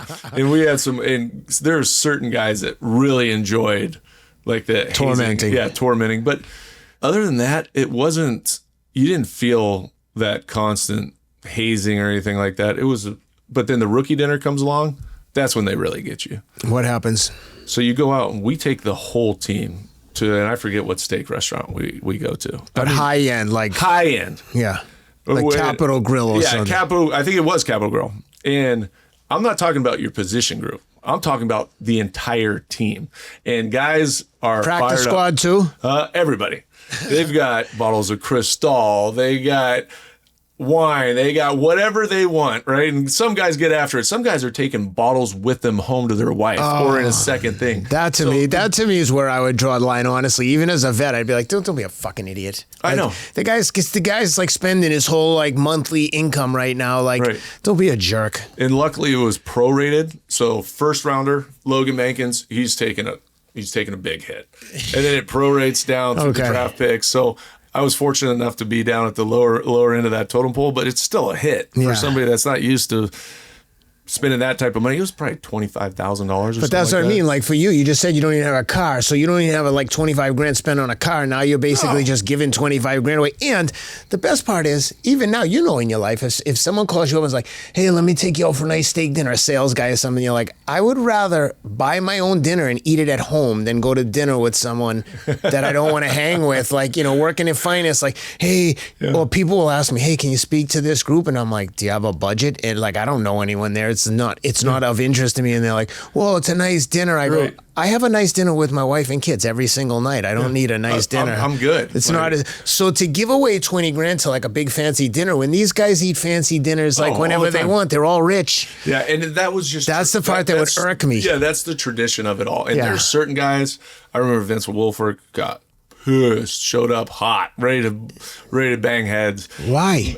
Oh, because of the same thing. He was a first rounder, and he refused to even go to the dinner. Oh, really? Yeah. That's what I was going to ask you. Were there any rookies that were like, F you, I'm not shaving my head and I'm not paying for the dinner. Let's go. So the shave your head thing, there was a few different altercations in that. Because, I mean, I get it. Dude. You've been growing your hair out forever long and that's part of your identity. No, you're not shaving my head. Pick something else, dude. Pick something else. Yeah. And so there was definitely maybe some give and take there, but for the most part, the vets got what they wanted in terms of shaving heads. Like they cut me out of Friar Tuck. Yeah, I just looked like the biggest idiot ever. Yeah. But they really weren't bad in terms of rookie hazing by any means. I think that dinner, but that's usually middle of the season or something like that. Oh, okay. So everyone's on the team. Everybody's on the team. Probably made a little money at that point, but at the same time, it's one of those like, really, guys, do we need Crystal and everyone goes. Brady goes. Everyone. It's called, huh? And Brady would go. The whole team would go. The whole team. But it is definitely a bonding experience. I mean, when you get to go out with the whole team and the laughs are going, the tables are going, and you're just having, you have a few drinks or something like that, loosen up, and then all of a sudden you start to look around though as the rookies, and you're going, man, that's a little. What are they ordering? Why are they ordering? Well, you know what I found funny after Brady won the title with Tampa Bay when he was shit-faced drunk on the boat throwing the trophy. I was like, it was like a glimpse into his real personality, and I would imagine that that's how he would get a couple times a year with the team, but he's so guarded and so under a microscope that you don't get to see that. And then when you saw it in Tampa Bay, it was like national news, like he was blinded drunk. Yeah, it was unbelievable. Brady, he was one of those guys that would definitely come out and be part of the group, but I think it gets harder and harder with the fame that comes along with who he is. He was a superstar. He's fucking uber famous. And he's a good-looking guy. Then he marries Giselle and everything like that. And so every time you go out now, everybody's trying to take a picture of you, do that. So you have to pick and choose. And let me tell you, he was super regimented in terms of diet, of nutrition, during season in particular. It wasn't like he was one of those guys that you get a night off and some of the guys would go out and have drinks and get after a little bit. He wasn't one of those guys. Like, he knew his limits. If he would go out, it would always be pretty tempered for the most part. Yeah. But he was definitely one of those guys that knew what he needed to do and put into his body and was disciplined about it. That's what I was going to ask you. So when you get there, you make the team, and now you're a rookie, and Brady's the man. Like, what were you picking up from that? Was there anything that you found surprising, or what were the biggest takeaways of, like, and again, this is about you, not about Brady, but I think when you get to play for someone who's widely considered the GOAT, there's probably a ton of like learnings and things. Like, what were the key takeaways that you picked up? Yeah, there's so many things I picked up from Tom. Again, he was always the first guy in the building, right? He set a standard he set an example by the standard that he set for himself. So nobody was going to outwork him. Nobody was going to spend more time on tasks. He was always going to be prepared. And he was one of those guys that would, when you get into a meeting room with him and the questions that he'd ask, like if he didn't understand something, he was respectful of the coach, but he would say, hey, explain this to me one more time. What are we looking to do? What are we looking to achieve? And get a clear example of maybe a new play that's going in, why we might be doing that. And then there was that constant conversation between him and the coordinator, because he told me at the end of the day, you're the one out there pulling the trigger. You got to be comfortable with what you're doing. Yeah. If there's something that you don't like, we've got 50 other plays. Make sure you get to that. Yeah. Another great example was I was on the field one day and we're running drill. Oh no, we're doing team period. I forgot to do a little short motion out here, but I complete this ball down the field, crossing around. I'm like, boom, right? And he goes, Cassel, what the hell are you doing? I was like, what? He's like, you forgot the motion. I was like, yeah, that's my bad. He's like, dude, you can't do that. And I was like, okay. He's like, the reason I'm telling you this is because if you're missing motions, it could be and that was a very small example, right? I was like, well, I mean, I completed the ball for 30 yards. Give me some grace here. He's like, no, but if you're doing that and you're missing motions and that's part of our stuff, well, then how the hell are you going to yell at an offensive lineman or a tight end or a receiver when you want them at a different depth or they were short on their route when they can look at you and say, dude, you forgot the fucking motion two plays ago. Yeah. You know, or you're going to be coaching, you got to be perfect. Yeah, or you're not making the call. Same thing with getting in and out of the huddle. He's always like, you got to have command of the huddle. You got to look them in their eyes. You got to be able to say the play precisely, clearly. That gives them confidence when they break the huddle. Yeah. You got to have command at the line of scrimmage. You know, there's so many of these things that I took away from Tom. And then it was just the ability to sit there behind and watch. Yeah. How he operated at the line of scrimmage, how he called out the mic and was demonstrative and made sure everybody knew. Yeah. But then from there, hey, no hot, you're locked. Or recall here, hey, you're good. No, you don't have to side adjust. All these little dynamics that happen at the line of scrimmage, it was awesome to watch this dude go. Because between the ears, there's nobody that I've ever been around that is as special as he is at understanding, anticipating, realizing what the defense is going to do, and having an answer. Yeah. Was it 2007 that he went down at the end of the season? It was 2008. So, or was it the beginning of the season? Very beginning of the season. Yeah. So 2007 was the year he was the MVP through 50-something touchdowns. Yeah, that's the Giants year. Giants year. We come back, and as you can only imagine, expectation levels. And losing like that, they must be like, we're going to take it. We're killing everyone. Yeah. And we had the same returning team, basically. It was Super Bowl or bust. Yeah. So there was high expectations going into the season. Tom had a little bit of a foot injury throughout preseason, so I played a little bit probably more than I normally would. But we get to the first game of the season. We're playing Kansas City, home opener. It's the first quarter. He throws a ball down the sideline to Moss, and I'm following the ball. Moss catches it, then gets stripped. So it's a turnover. Yeah. Right? And all of a sudden, like, I thought the crowd was normally like, what the heck? They went silent. And I was like, what the heck? I look back, and there's Brady. He's down holding his knee. He's down holding his knee, and I'm sitting there going, because I've seen this dude's tough as nails, right? He's been banged up. He's played through injuries. I've been there for 4 years, and I've seen it firsthand. I mean, if he can go, he's going to go. Yeah. So, but the fact that the trainers, the medical staff are out there testing knee, doing all that stuff, I was like, this doesn't look good. And then he hobbles off. They take him underneath the stadium. I don't think I've ever seen him leave the field. Yeah. And Belichick, like pure Belichick fashion, comes up totally nonchalant, stoic. Cassel, grab your helmet, warm up, you're going in. I was like, really? And, you know, and at that moment, the reality of what I'd been waiting for so long was about to happen. And you don't realize it. Like, you think about it, how it's going to go, this, that, and the other. But I'm telling you, I could hear my heart in my ears, the adrenaline rush, the reality that you're about to go in actual meaningful time in a game and get this opportunity. It was like I had to try to, all right, calm it down a little bit, calm it down. And of course, they ended up punting, and they down it at the 1 yard line. So I run onto the field with my group for the first time in meaningful action, and I'll tell you, the crowd got up and gave me a standing O. Like, Boston fans are the best in the world. Yeah, you got to earn their respect, though. Well, that's what I told the Bruins rookies. I said, this place like playing, it's like joining a gang. If you do everything right, they'll like throw a parade for you. You start shit in the bed, they'll run you out of here so fast your head will spin. You'll be like worse. They'll treat you worse than the opponents. Dude, they'll crap all over you. The brutal honesty of it is what I appreciate. Yeah. Because you're never going to know if you're in the gray area. Yeah. You're going to say, Cassel, what the hell are you doing? Throwing that pick the other day. Yeah. I was like, screw you. So you got the ball in your own one. What happens in that first series? So we're just trying to get off that the 1 yard line. We have some backed up plays, so we ran 2 straight plays, stuffed. We call play, jab 126, Z pop, X prick. Randy's the Z. Yeah. So Z pop is like a short post, right? Patrick Surtain, veteran cornerback, is on the opposite side. He's a savvy vet, right? And so as I'm starting to make the snap, he's moving in it, but he jumps inside of Moss. Yeah. Right. He's got to somehow cross face. And Moss, being the instinctive player he is, I come off the fake because I'm blind at this point. Yeah. And all of a sudden I see Moss. Instead of running that post, he just takes off down the sideline. Yeah. He's got a few steps. And out of the grace of God, dude, I literally just launched this thing somehow with anticipation, hits him in stride. He goes 50, 60 yards before being tackled on their side. And I was just like, I'm doing it. What happened? It was wild.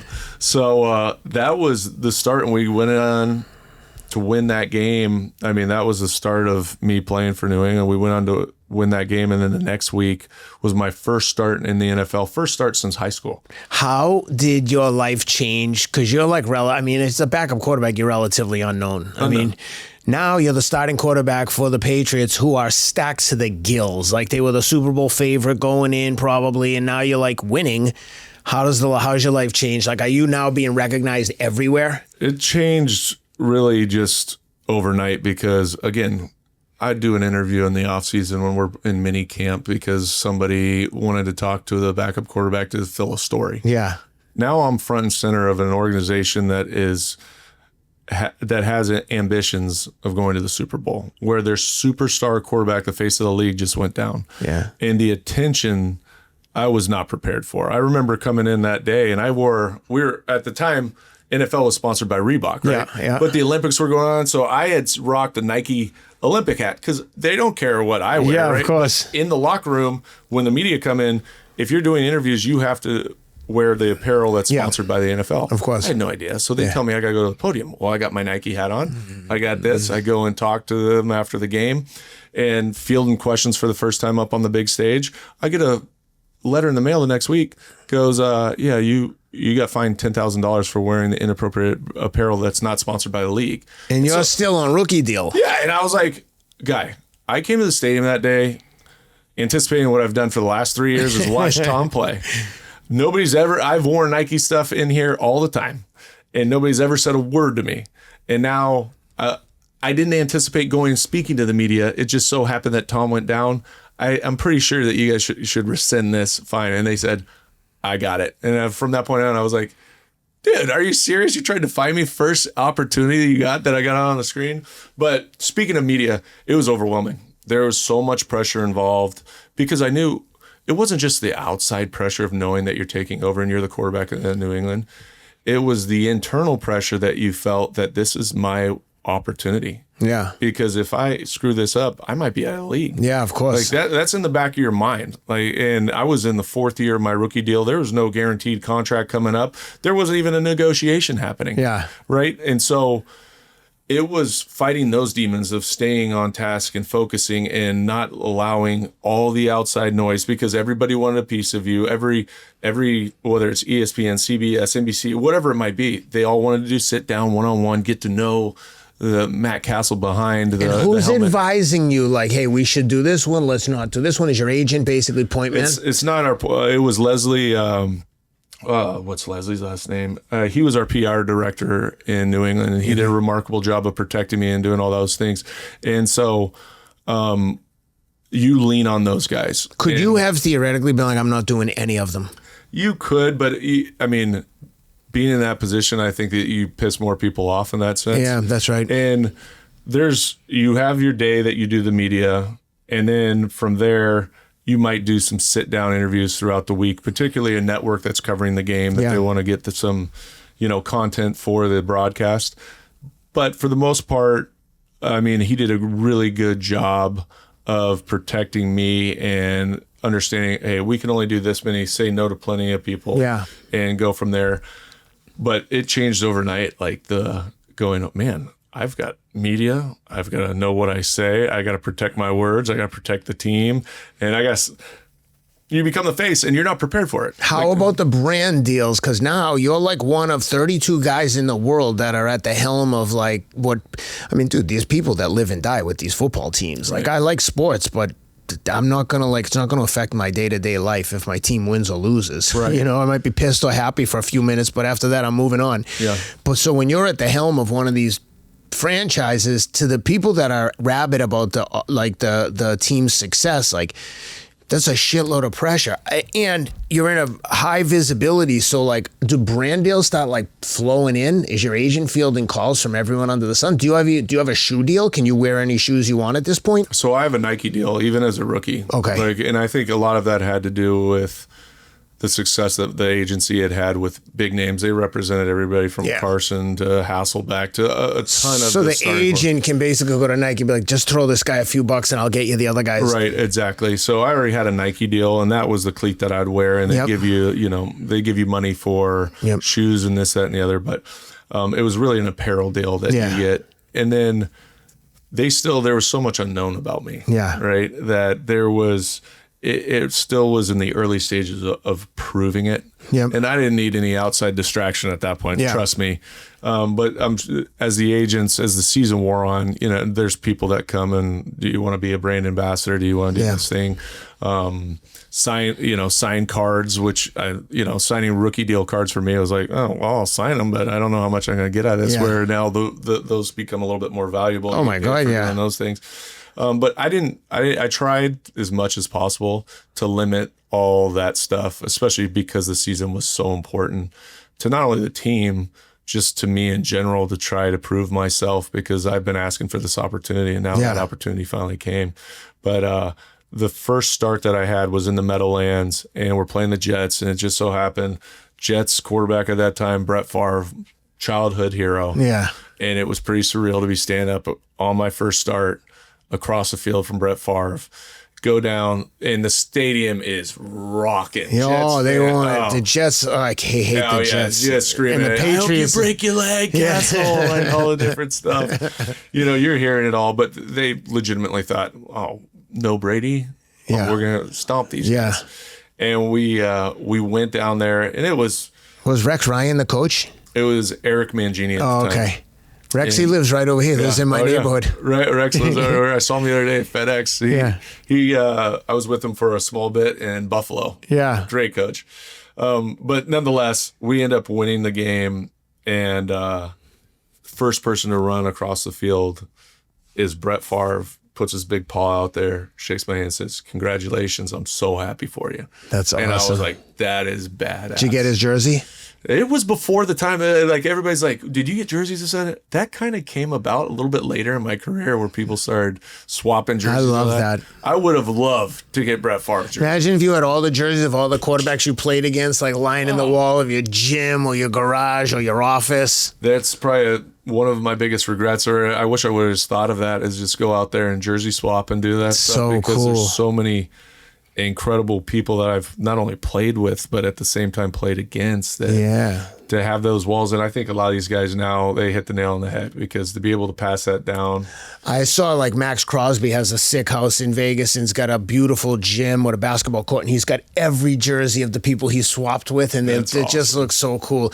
When you were playing with Brady, could you have gone to him and been like, hey, Tom, I hate, because this is how I would do it, but I don't know, everyone's different. I hate to do this, but it would be impossible for me not to ask you to sign a jersey for me or sign a helmet for me. Like when I was doing the fight podcast with Teddy Alice, we had Jake Paul on, and we're interviewing him, and it's on Zoom, and it's during like coming out of COVID. So I'm there, and I said, and I wouldn't tell anyone beforehand that I was going to do this, because they would have said, don't you dare do that. But I was like, guys, I feel like I would be doing a disservice as a dad if I didn't let my kids come on the camera right now and say, hello, Jake, do you mind real quick? And I could see my co-host Teddy Alice was probably like, oh, but he loved my kids. So I was like, guys, come on. So they come on, and they're like, hey, what's up? And he couldn't have been nicer to them. It was just awesome. So could you have done something like that? And did you? Absolutely.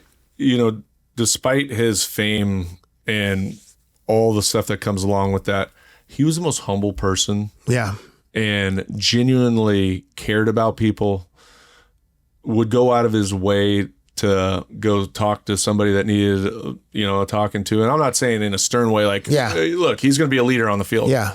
But every time that Christmas came around, he gave incredible gifts to all the quarterback room. He didn't have to do any of that. So he'd give gifts to the linemen and to the other quarterbacks? Oh, yeah. So what would be some of the gifts you got? Oh, man, I got a badass Movado watch one year. He gave us a PlayStation, probably thinking that we were still kids or one of those things.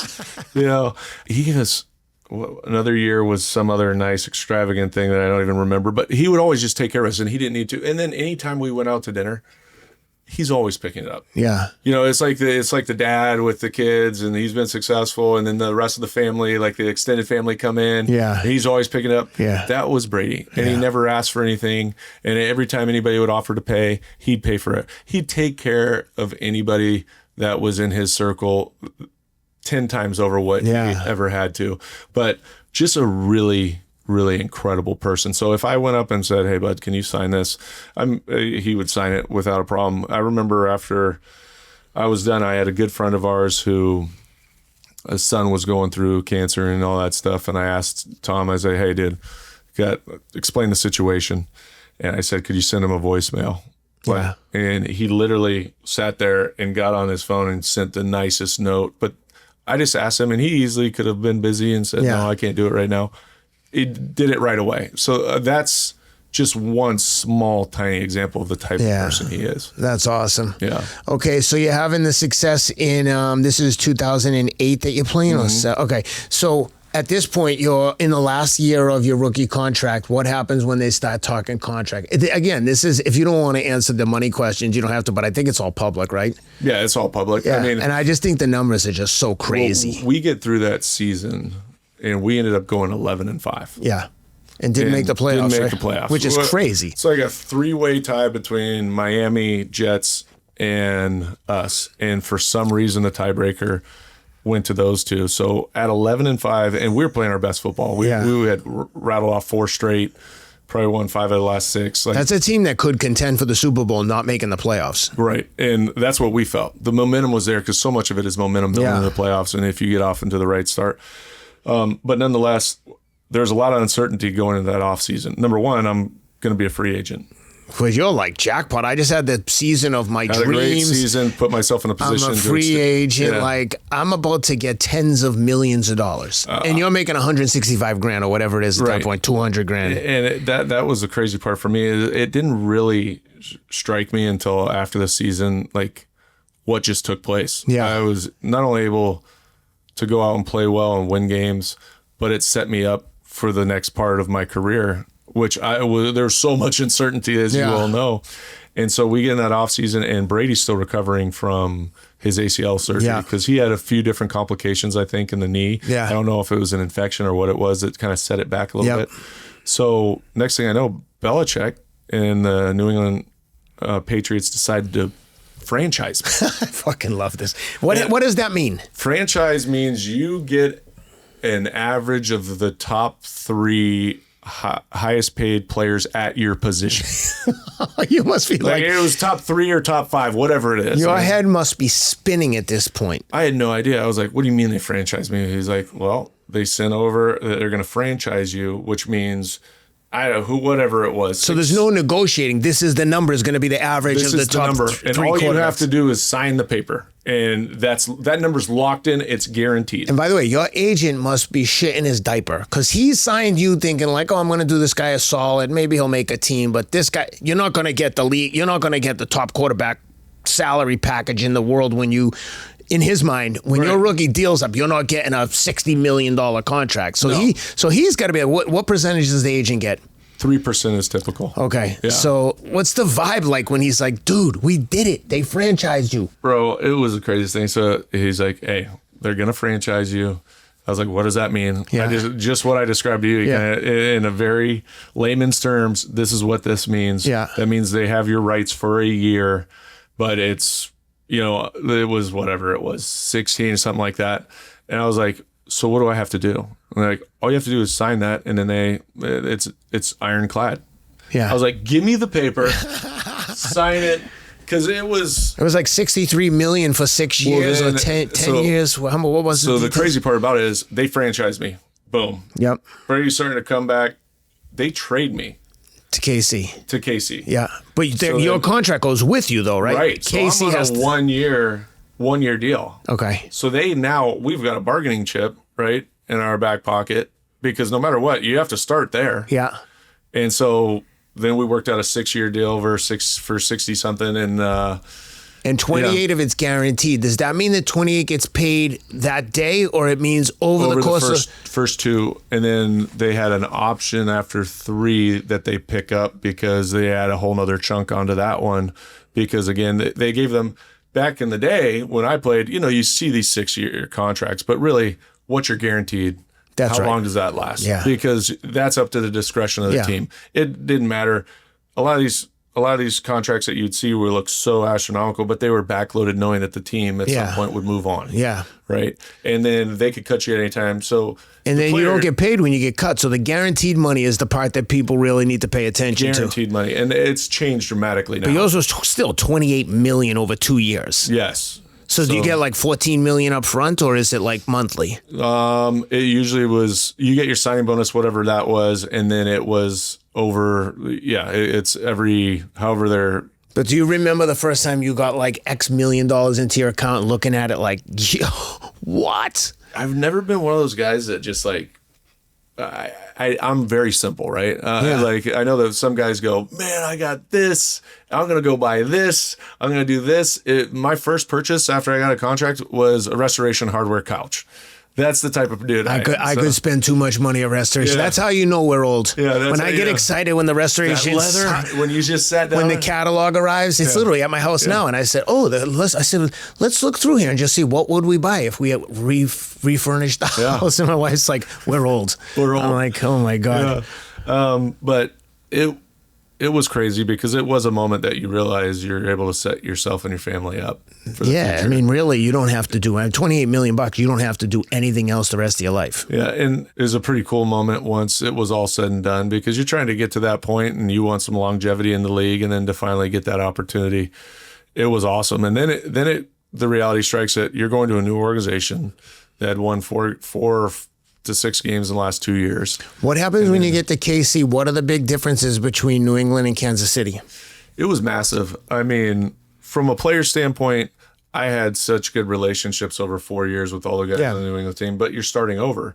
But you're also coming in with a different status. Yep. You're the guy that just You're the man. You're the quarterback.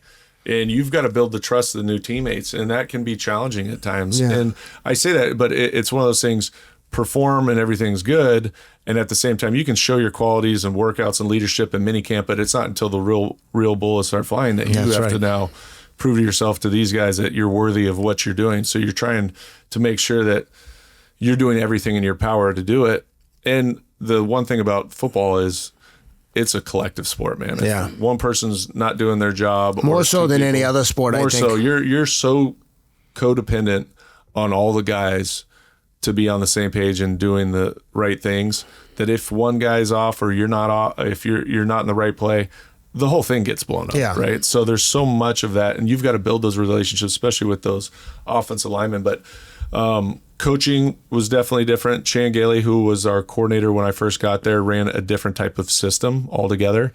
How they went about the offseason was much different. They were very diligent in New England, and everything was calculated in terms of, this is how we're doing it, and this is what we're going to go through. This is the offseason review. This is what we want to work on, where you're getting to know your new offensive coordinator, and it was a little bit more relaxed. Everybody does things differently, but I was so used to being in that New England system that I was at times fighting the system, if that makes sense. Yeah. Because if I was told for so long, hey, this is not where we go with this ball, and somebody else says they see it differently and go, no, we're going to rip this whole shot and go from there. And I was like, man, that's so opposite of what I've been told.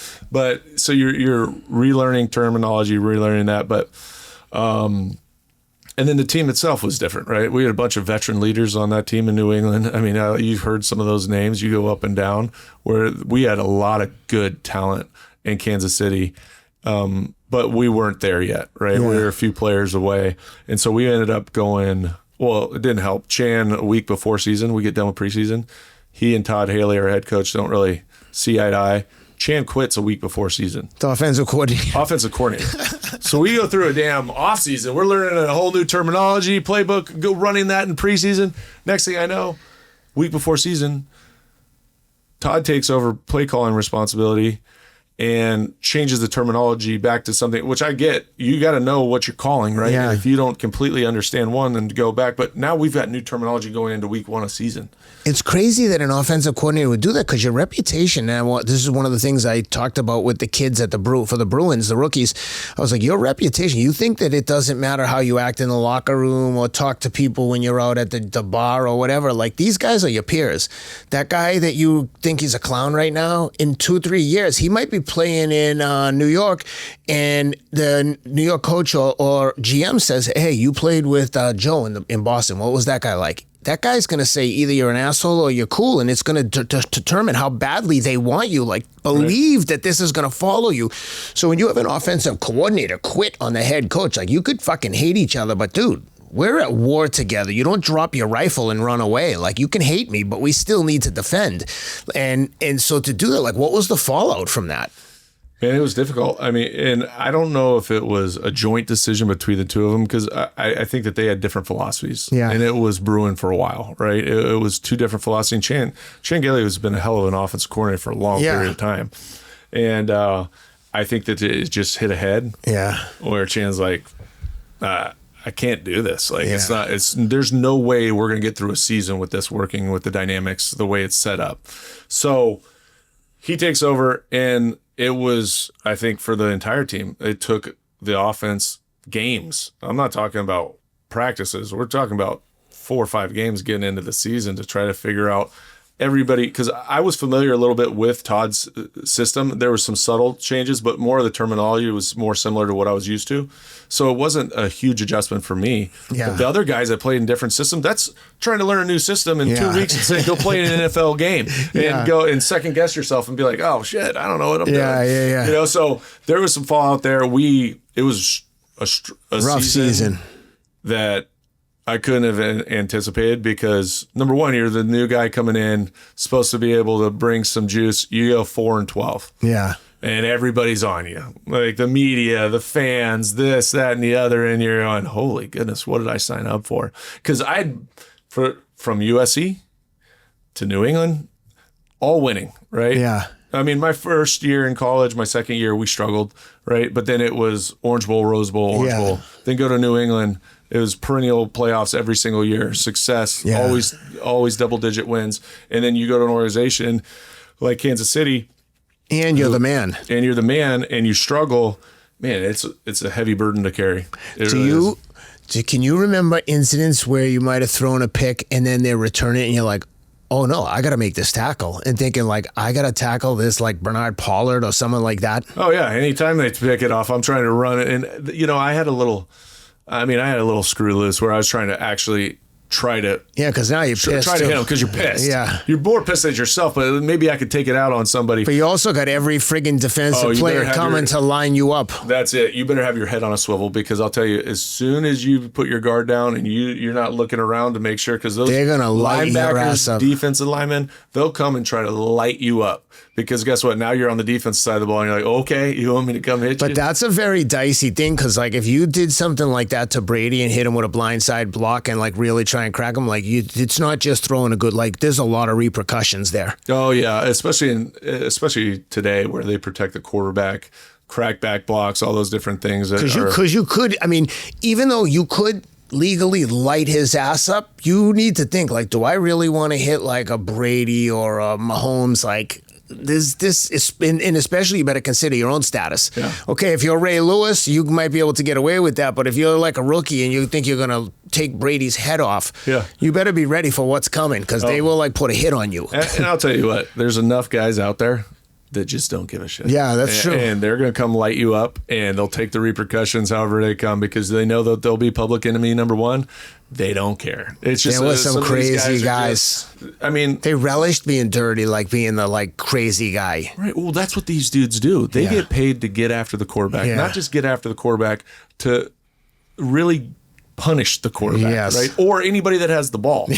So that's what they're being told in their meetings. That's what they are on the field to do, is to wreak havoc and punish people and make them say mercy. Yeah. And so you just, like you said, you just always have to have your head on a swivel and do all that stuff. But yeah, Kansas City that first year was very challenging, and it challenged me physically. It challenged me mentally. It was one of those that I really got into sports psychology. Yep. Because I needed an outlet. Yeah. I needed to have perspective. Yeah. And sometimes perspective, when you're in that bubble and you're grinding, the stress is mounting up, you don't know which way to turn. Some people, like, of course, I always had a religious background and go to chapel and do that. That's one factor of it. But then it's the insight that you have to jump into to really change that fear that you have of failing, because I think that's imminent in any athlete, and turn that into, I get an opportunity to do something that I love. Yeah. Change that fear to love and have that perspective. I love the opportunity. I love the fact that I have an opportunity to go out and compete on a stage today. And that something was a switch that really helped turn things for me, instead of being like, man, what if I do this? What if at the end of the day, I'm playing in the NFL. I'm part of a 1% of 0.001% of anybody. And there's plenty of people that love to be in my position feeling the stress. Well, that's the other thing, is the pressure is really a privilege, because if you didn't have the pressure, that would mean no one would care, and like it wouldn't probably be something that you aspire to do or aspire to be. So it's just, and that's the other thing you said when you went out the first time when Brady went down and your heart was pounding. It's like, that's what I love hearing things like that, because everyone is scared. It's like what I harp on with my kids. I've told this story before, but my middle son's playing baseball. Every time the pitch comes, he steps out of the box and I go, dude, it looks like you're scared. And he's like, I am. And I was like, oh, okay. Yeah. Well, then I could say, like, listen, everyone is scared. The pitcher's scared. You're going to drill one out of the park. Like, you just got to get comfortable doing it scared. Yeah. Because that's the truth. It's like, you just have to manage it enough to go do it. It's illogical to think, don't be scared. Like, yeah, I would love that. Well, how exactly am I not? What do you mean? But if you can reframe it to be like, yeah, of course I'm scared. The other guy just like a fight. Like, I know the other fighter is scared too. And if he's saying no, he's lying. He's lying for sure. And like, to your point, you're like going out to play an NFL football game and like, on the verge of an anxiety attack, I would imagine. Like, come on, man, calm down. I do it before speeches sometimes. You're just like, what are you nervous about? I always tell myself, whether it's a running race, a speech, no one's going to punch me in the face. I got this. Yeah, that actually takes the perspective, right? Yeah. I remember Kirk Ferentz, the longtime legendary coach at Iowa, he came and spoke to our team one time, and his big message was, be comfortable in the uncomfortable. Yep. And I don't think you understand it until you're put in that position. No, 100%. Because the words resonate, right? Mm-hmm. Comfortable and the uncomfortable. If we get outside your comfort zone, do all that. But then when you're actually put in that uncomfortable situation, it's hard to say be comfortable. Like when I'm sitting there and there's 75,000 people here, my ears are ringing because I'm feeling my heartbeat and I'm trying to calm myself down. Then I've got to go out and execute. There's a moment where you do become comfortable in the uncomfortable, but at the same time, you've officially got to get to that point to be like, man, I'm uncomfortable right now. So after the first year in Kansas City, rough season, but you guys really turned it around the next year, right? We did. We brought in some great leadership. Thomas Jones was a running back. Jamal Charles had just broken the surface the year before, and that dude is an absolute stud. We brought in Tony Milwaukee, the tight end, Dexter McCluster, Dwayne Bowe came back and was ready with vengeance to get after it, Steve Breston. So we had some dudes now. Yeah. And our defense had always been really good with Derek Johnson, B. Flo, a bunch of guys. Eric Berry came in. And biggest change, I think, that offseason, we brought in Charlie Weiss. Yeah. Charlie Weiss was part of the early New England runs, and also was the head coach at Notre Dame, just got let go. So we spoke the same language. And he's one of those coaches that is going to challenge you. Mm-hmm. He challenged me with leadership. He challenged me with having command at the line of scrimmage. He didn't know what he was getting into because we had never actually worked together. He just knew the background between myself and the Patriots. Yeah. But he's one of those guys that's going to be New Jersey, hard ass. Imagine like a Rex Ryan type, little bit Belichick, like just like not your friend, just your coach. Not your friend, not your coach. Would definitely have a sense of humor, but one of those dry sense of humors that you're just like, oh shit, is he laughing? Or is he got a great coach and great play caller? And so we start out the season and we start out 3-0. Yeah. Right. Which is some of the biggest, I say this to any organization, fast starts in the NFL matter. Yeah. Now, it doesn't mean that at the end you're not going to fizzle out for whatever Yeah. reason, injury, this, that, and the other, but fast starts because, especially for a team that won 4 games the year before, we had almost matched in the first 3 games the total win total from the year Yeah. before. But there's this slow and steady confidence building. And we ended up continuing to play well. Even the games that we lost, Yeah. we could have easily won. Yeah. And I think we went 10-6. I missed 1 game that year because midway through the season, I was probably game 10 or something like that. I was having terrible stomach pain. Like throughout the night, it was Tuesday. We start on Wednesday. We're getting ready for San Diego, our big rivalry within the conference. And I'm up all night and I don't know if I ate something. I'm going and I'm even trying to like get it out in the toilet, like throw up or anything. I can't, nothing's moving, but I'm telling you, excruciating pain. Drive myself into the facility, see our trainer, and he said the doctor will be here in a minute. Go in, and I was like, man, I couldn't sleep, sweating, pain. He did the little test. He gets down here, pushes. He goes, okay, get your stuff. You're coming with me. We're going to emergency. I said, what are you talking about? He's like, your appendix is about to burst. Oh my God. So he pushes right here because most of it was radiating pain throughout the rest of my stomach. Not really so much here. He pushes there. I go, oh. He goes, okay. I drive with the doctor to the hospital. I call my wife on the way and I'm like, honey, I'm not trying to concern you, but I've got to go in for emergency appendix surgery right now. I'm at this hospital, that and the other. By the time I get in there, they get me right on the table, go take out my appendix. It was about to burst. Oh my God. And this is on a Wednesday. Yeah. Right? Well, I'm supposed to be in the game Sunday. So now I don't know what the repercussions are going to be for having a surgery. Because, you hear it takes a month. You should really not do anything for 2 months. I'm in the middle of the season trying to win a division, go to playoffs. And so I sit out that week. And they actually said they did a few extra stitches, which I was happy for. But the next week at Thursday, I went out and I was feeling good. I was probably about, 8 days out of surgery. Yeah. I went out and practiced. Yeah. And just tried to see how it felt. Felt all right. So I convinced the doctors to let me play that next weekend. And we went to St. Louis. We're playing the Rams. And I'm wearing like this girdle that they tucked in here all tight and everything like that. I get hit early on and picked up and body slammed on a boot. I'm like, oh God. And it was all in, dude. It was all in. We ended up going down there and winning, which was awesome. Yeah. But it was 10 days after my surgery. Oh my God. God. I went and finished that entire season. But I never really had any problems with it after that. But that was a crazy moment because I didn't know if my season was over. They're talking about like it might be over. Jeez. But I had to sign a medical waiver release because they didn't want me to play, right?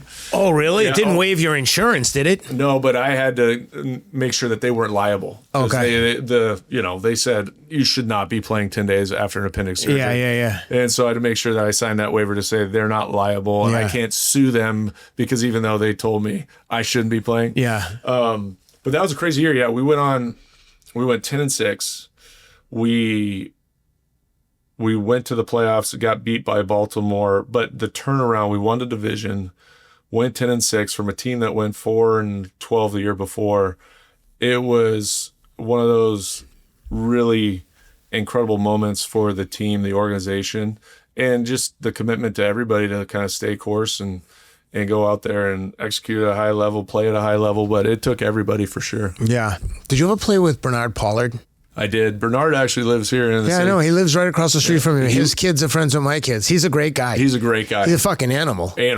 I mean, when he's training his kids up at his son went to started at Ravenwood. They lost in the state championships. The awesome team, but I see him training a handful of kids when I'm at the track. By the way, it's like 100 degrees. I'm doing a workout on the track, and Bernard's got like 4 or 5 kids. Every time I see them and I run by, we're friends. Every time I run by, I'm like, "Let's go, coach, train them up," and he's into it. Oh, he's and into I'm it. like, and every time by, I scream something at the kids like, "This is where titles are won and lost. It's the game day is a beauty pageant. This is where the work is done." That's right. And he's always like, "What do you got for us today?" Yeah. And I'm like, "No one cares about you except you, and you're the only one you need." I love it. Yeah. But Bernard, talk about coincidence. I mean, he's the one that took Brady's knee out. Yeah. I know. That's why I was asking about. And then I get traded to Kansas City, and he's on the team. Yeah. So we played. I think that. I don't know if he was there the whole first year or he got traded, but he ended up getting traded at some point. But we were teammates in Kansas City. And then full circle, he comes and he's living here, and his wife coaches my daughter in volleyball. And it's... Oh, yes. Dude, his wife is awesome. Absolutely stunningly beautiful. Yes. Just a nice person. I see her because they live near me and I'm running a ton. She sees me everywhere. Yeah. Every time I'm running, I feel like I see her more than anyone. So she's awesome. So every time I see her, she's like, "Jesus, you don't miss a date." I'm like, I'm not good at anything else. I wish I could, but my mind won't let me. The funny thing is, I'm standing out in front of my house the other day, and a guy comes by in a golf cart and starts chit-chatting with me. He's like, "Oh, I just moved in." I'm like, "Oh, welcome to the neighborhood." He's like, "Where are you from?" I said, "Oh, I'm from Boston." He's like, "Oh, I lived up in Foxborough." And, there's nothing in Foxborough except the Patriots. I'm like, "What the hell were you doing in Foxborough?" He's like, "Oh, I was coaching." I'll go, "Oh, for the Patriots?" He's like, "Yeah." I go, "Oh, cool. Last year?" He's like, "No, last year I was in New York." I said, "What were you doing there?" He's like, "I was the head coach." And now he's the offensive coordinator, Brian Thibault. Oh, Dave. That's awesome. Really good guy. Yeah, so I've known Brian forever. He was with me for 3 out of my 4 years, and then went to the Jets. Oh, okay. Then he was my coordinator my last year in Kansas City. Okay. So I've known him forever. I've got to hook up with him, dude, because I've been calling him and all that stuff. Oh, he lives walking distance from me. Gorgeous, brand new house, like really nice setup. But he's a good guy. I actually dropped off a book for him at his house the other day. His wife was really nice. But yeah, we could definitely start an awesome men's league team over there. The over 50 flag football team. You'd be dominating. He definitely draw up some plays. So you do 2 years in Kansas City, then where do you go from there? I went 4 years in Kansas City. Oh, 4 years, sorry. 4 years in Kansas City, and then after that, signed with Minnesota, went 2 years in Minnesota, which Minnesota was great. I went there. Christian Ponder was the quarterback. Leslie Frazier was the head coach. I went there really to be a backup, maybe bridge guy, depending on how, which you never know. He was a young quarterback. He still was trying to prove himself, but I knew what my role was. Yeah. And went there. So I backed him up, but then he got banged up a little bit throughout that year. I remember my first start, we were on the London trip. Yeah.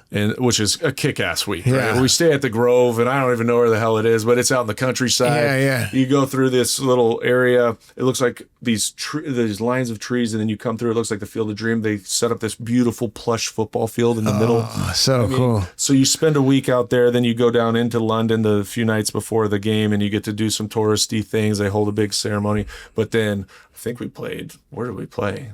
Was it Wembley? Wembley, yeah, which is a kick-ass stadium. I lived in London for 2 years. I'm very familiar. So cool. Yeah. And plus being the Vikings over there in Europe, they don't know football that. It was Vikings versus Steelers. Yeah. And, they can relate to a Viking in Europe. And so you got a ton of Vikings fans. But that week, Ponder cracked his rib the week before. Ooh, it's a painful injury. We split reps throughout that week. Yeah. But I thought he was going to go because he looked like he was throwing the ball and all this stuff. Well, I'm walking out to practice, and this was on our Friday final tune-up before Saturday walkthrough. And he goes, "Did they tell you yet, Cass?" And I was like, "Tell me what?" He's like, "Oh, you're starting. I'm not going to go this week." I was like, "Well, whoop-de-effing-dill. Like, why didn't anybody tell me? None of the coaches told me. They told Christian before they told me." So I go out to practice. I see Coach Frazier. I was like, "Coach, you plan on telling me that I was going to start this week at any point?" He's like, "They didn't tell you yet?" I was like, "Okay, no big deal. I'm good to go. I'm starting." But I mean, I was having a ball though. I went out and played some golf, took the boys out to the pubs, because I mean, it's a pretty cool experience. Yeah. But it gets real when all of a sudden they go, "Hey, you're starting." Yep. Luckily, we went out, had a great game, played well, and it was such a cool experience to be there in London. But so I played I probably started 4 or 5 games that year. And then I actually had an option to opt out because I thought my value went up after playing well. Yeah. But they had the first option to pick it up. Yep. So opted out. They picked it back up for my second year. Yep. So then that year they drafted a young kid named Teddy Bridgewater. Yep. And he was a first rounder. And so I win the job throughout camp. It was good. It pushed me. Competition was great. But that's an example, though, super athlete. And I would imagine he probably had a massive disadvantage to you in terms of the like football intellect. And that's the thing. I mean, anytime you're a rookie and you're coming in, like to get caught up to speed and be ready to play. That's why a lot of these young guys that you see that get thrust into playing early is a disservice to them. Yeah. They haven't learned the game yet, the speed of the game. Because going through off season and you're in shorts and helmets, it's different than when some dude's breathing down your neck and hitting you in your chin and you got to get back up and go. And so, but because of the mentorship that I had from Tom, I was always one of those guys with any young quarterback. I'm going to try to put you in the best possible situation for you to be successful because I'm going to try to pay it back. Yeah. Right? I'm never one of those guys where I know you're here to take my job. I get it. Yeah. I'm like, any questions you have, let me know. Yep. This is why I checked to this. This is what this structure is. And so I was lucky enough to have somebody impart that knowledge on me, and I would always try to help those guys out. And at the same time, compete my ass off when I'm on the field. But if the best man wins, the best man wins. So I ended up winning that job, but it was like the third game of the season. Where were we? Oh, we were actually in New Orleans, and I took off running on a third down. I think it was the start of the second quarter. Guy hits me high. Big dude lands on my foot, snaps my foot. I get up. I know the burning sensation's there. Yeah. But I was like, man, what the hell did I do to my foot? Because adrenaline was still there, right? Yeah, so dude. I hobble off to the side. And my trainer, he's like, come on, they're about to kick a field goal. I was like, get out here and help me now. So they kind of helped me. I hobble over to the training table. They take off my shoe. My pinky toe's completely dislocated this way. And I was really hoping that it was just a full dislocation. Yeah. Because the doctor said, this is going to hurt, but pops it back in, boom. I was like, oh, okay. And then they're like, can you stand up? So I'm thinking, if the pain's isolated there, that's great. Let's go shoot it up and then get it right back out. I started to stand up, and I mean, immediate radiating pain throughout my foot, and it didn't feel like I could put any pressure on it. Go in, find out, snap the second, third, fourth metatarsals. The only reason my fifth and I didn't get a full Liz Frank, I had a partial, was because I already had a screw in my fifth metatarsal from the stress fracture that I had in college. But that was probably a saving grace because I think my whole foot would have just collapsed. And that's a 6-7 month, even though this was a brutal recovery because they had to pin the foot and they had actual pins coming out of the bottom of the foot. Yeah. You know, and you're on the little scooter thing. It was non-weight bearing for 6 weeks. Then I got an infection in the foot. Where just the whole every part of the skin peeled off. Oh my God. It was just like this. And it just so happened that when I was supposed to get these pins out, we were on a bye week. So we were going to wait until the next Monday, which was 4 or 5 days over when they were supposed to come out. So I sent a picture during the bye week to my doctor that did it, Dr. Anderson down in North Carolina. He goes, you got to go either to the emergency right now, get those taken out. I'll call an antibiotic, or you can go into your bathroom and just take them out yourself. And my wife was sitting there and she's like, honey, he's kidding. I was like, I don't think he is. I don't think he was kidding about it. So I texted him back. I said, did you say I could take him out myself? And if so, what do I have to do? He's like, just get a pair of pliers, pull them out, and then put some peroxide on there and just hold it on there. So I was so miserable. I go into my bathroom, get a pair of pliers, and I yanked 2 of these things. I filmed it.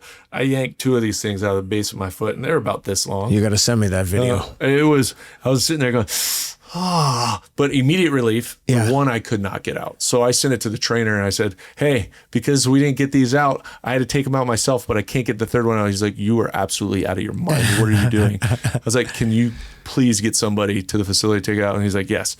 So finally get up there.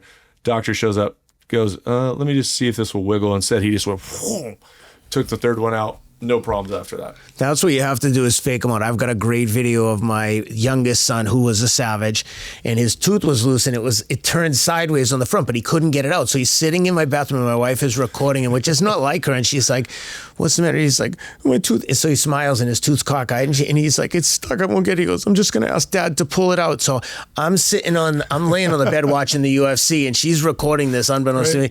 He comes over, he's like, Dad, can you just pull my tooth out? And I'm like, yeah, all right. Now I know he's scared, right? He's crying. I go, buddy, don't worry about it. Come here. This is going to be so easy. Let me just look at it first. Maybe we don't have to pull it out. Let me fix it. Now I know I'm ripping this out. Yeah. So I go, let me just get some toilet paper so I can get a grip on it so it's wet. So I grab his hand, and this for all the dads out there. I put my hand on his head. I go, I'm not going to do anything. I'm just going to touch it to see if it's loose, all right? You're good? He's like, yeah. I said, let me just feel it. So I feel it, and I go, don't do anything. And I just ripped it out. And he's like, huh? And I was like, here it is, buddy. And he's like, still like adrenaline crying. I go, you don't have to cry anymore, buddy. Come on, you son of a bitch. Let's give that to the, let's go give that to the fairy. And he was like, and I was like, yeah, come on, you're tough. Yeah. And it sounds crazy, but like you were saying about your words matter. Like I just convinced him that he's genuinely tough, and now he starts to really believe it. Yeah. And he's like behaves like he's really tough. Yeah. But it's like the old distraction and like touching him over here. Even with the dentist, if you got to get an injection, I'm like, just like pinch the other side of my cheek and like wiggle it and jab it. Just do whatever you gotta do. Just distract me for a second. Exactly. But like to your point, anytime I've had anything like that where I'm like, I know I just have to get this over with, like pulling the pins out, I'm just like, just rip them out. Yeah, just rip them out. You couldn't get your wife to rip the last one out? She thought I was insane too. Yeah. No, dude, I cranked on that thing. And then it became one of those things where, you know, it's got those nerve endings too, where it starts cranking you, and then all of a sudden you're breaking that sweat. And I was like, all right, I'm not going to do this one. I'm going to get somebody else to do this one. I love it. But that was a tough end of that season. Then the next year, it was wild. I got traded to Buffalo, and I'm coming off of the foot surgery, still kind of recovering a little bit, but that had nothing to do with that. Get traded to Buffalo. They named Tyrod Taylor the starter. I'm 2 weeks in. Then I get traded to Dallas. In the middle of the season? It's like week 2 when Romo goes down. Oh, my God. And my wife's 34 weeks pregnant for their 4th. And I was like, the kids just started like school there. You know, maybe it was first grade. Maybe it might not even. In 34 weeks, can she even get on a plane at that point? No, and that was the issue. But thank God, and I say this all the time because Jerry Jones was incredible because he knew that my wife was pregnant. And he's like, look, I'm going to send a plane out to get your family and bring them down to Dallas. But just don't tell anybody. Well, Lauren shows up. My wife shows up with the kids. And he didn't want us to tell anybody, but in the Buffalo airport, there's a huge private plane with a Dallas Cowboy star on it. And I was like, well, yeah, So he sent the whole team plane? No, it wasn't the whole team. It was like his private plane. Oh, okay. Did he send a doctor with her? Because he didn't send a doctor, but he allowed her to get to Dallas and then check down and then go. And we're on a mad scramble trying to find a doctor, where we're going to deliver, all the different things, trying to find a house to live. It was wild. The organization doesn't do all that stuff for you? Usually they will help with travel plans, especially if you're traded, all your moving costs and all that. No, I mean, like in terms of like, hey, don't even worry. We found a temporary place for you. There's like a corporate housing for the next 2 months, like or something. No, they don't. So I stayed in a hotel for about 2 weeks, and then we finally found a place and moved in on the one weekend we could. The next weekend, my son's born. Then I get my first start in Dallas, and I'm just like, what is going on? That is the most anxiety-ridden 2 weeks I can even imagine. Like, just the thought of moving sucks, then having the baby and the anxiety around where you're going to have it, a new team, where am I living? There's too much and trying to learn a brand new playbook. There's too much going on there. Like, there's a lot going on, and my capacity is getting smaller and smaller by the day because it's just all these dynamics of real life happening. Yeah. And at the same time, your job is calling you to do your duty, which is learn the playbook, be the quarterback, do all that stuff. So that was probably the most wild of all the situations I've been a part of in terms of what the other side of football is, the business side. Yeah. Of, hey, you got traded here. You're there all off season, week 2. Romo goes down. Oh, I'm traded here. Moving family. Meanwhile, in Buffalo, I had signed a 6-month lease. The guy won't let me out of my lease. Right? I've moved furniture into this place, shipped cars, put the kids in school, and then all of a sudden you're in a new city within I found out on Monday, I left Tuesday morning. And of course I took Southwest. I had to go through Atlanta or something like that. What? Yeah. Because I had to get there for meetings. I'd rather drive my own car from Buffalo to Dallas than to take Southwest. I hate it. I know, it was the only flight out. Yeah. So I leave first thing smoking, and the family leaves about a day or so after when they send out the plane. So I was like, man, couldn't you guys have let me wait? Man? Yeah. No, it was good though. Of all the places you played, what was your favorite? Just not necessarily just the team, but like where you lived, the organization. And before you get to that, what was it like walking into the Dallas organization versus like, I don't know how it would compare to like Kansas City or Minnesota, Buffalo, but I would imagine when you go in Dallas, it's like everything's bigger. Dallas was incredible. I mean, because of the rich history. And my dad grew up in Texas, so we grew up through the 90s and all that stuff when they were in their heyday with Aikman and Emmitt Smith and Michael Irvin and Dion and Jay Novich. I mean, I knew that was my team. I remember getting for Christmas one year, Ben Starr's jacket with the star on the back. So it was when you got in there and you just see that logo, it holds some serious weight. And where the facilities were, it was not in Frisco. This was like the ranch. Yeah. It was pretty old school. Yeah. Right. And so everything was a little bit older. It wasn't one of these nice new facilities, but at the same time, you know, the legends would come around all the time and you're meeting all these incredible ex-Cowboys. But that new stadium that they have, I got to go in there for the first time, and that's kick-ass, dude. It's one of the best stadiums in America. And then I know now that the Frisco part of it, though, brings a whole nother dynamic because their facilities are second to none. Who had the best gym when you were playing of the teams you played for? Who had the best team facilities? Because they get ranked every year. They get ranked every year. Let's see, between Kansas City's, they did upgrades of that, so it became a lot nicer once I got there. Yeah. New England, I know that every one of these organizations have redone their stuff. I've been up to Minnesota. I'm like, oh my God, what is this? They used to have like a dungeon. There was no lights, anything. There was all downstairs, and it was broken up into rooms, so it was there was no flow to it. No flow, yeah. Kansas City was pretty wide open, beautiful. The indoor was right there, so they did a really good job there. Patriots had their weight room.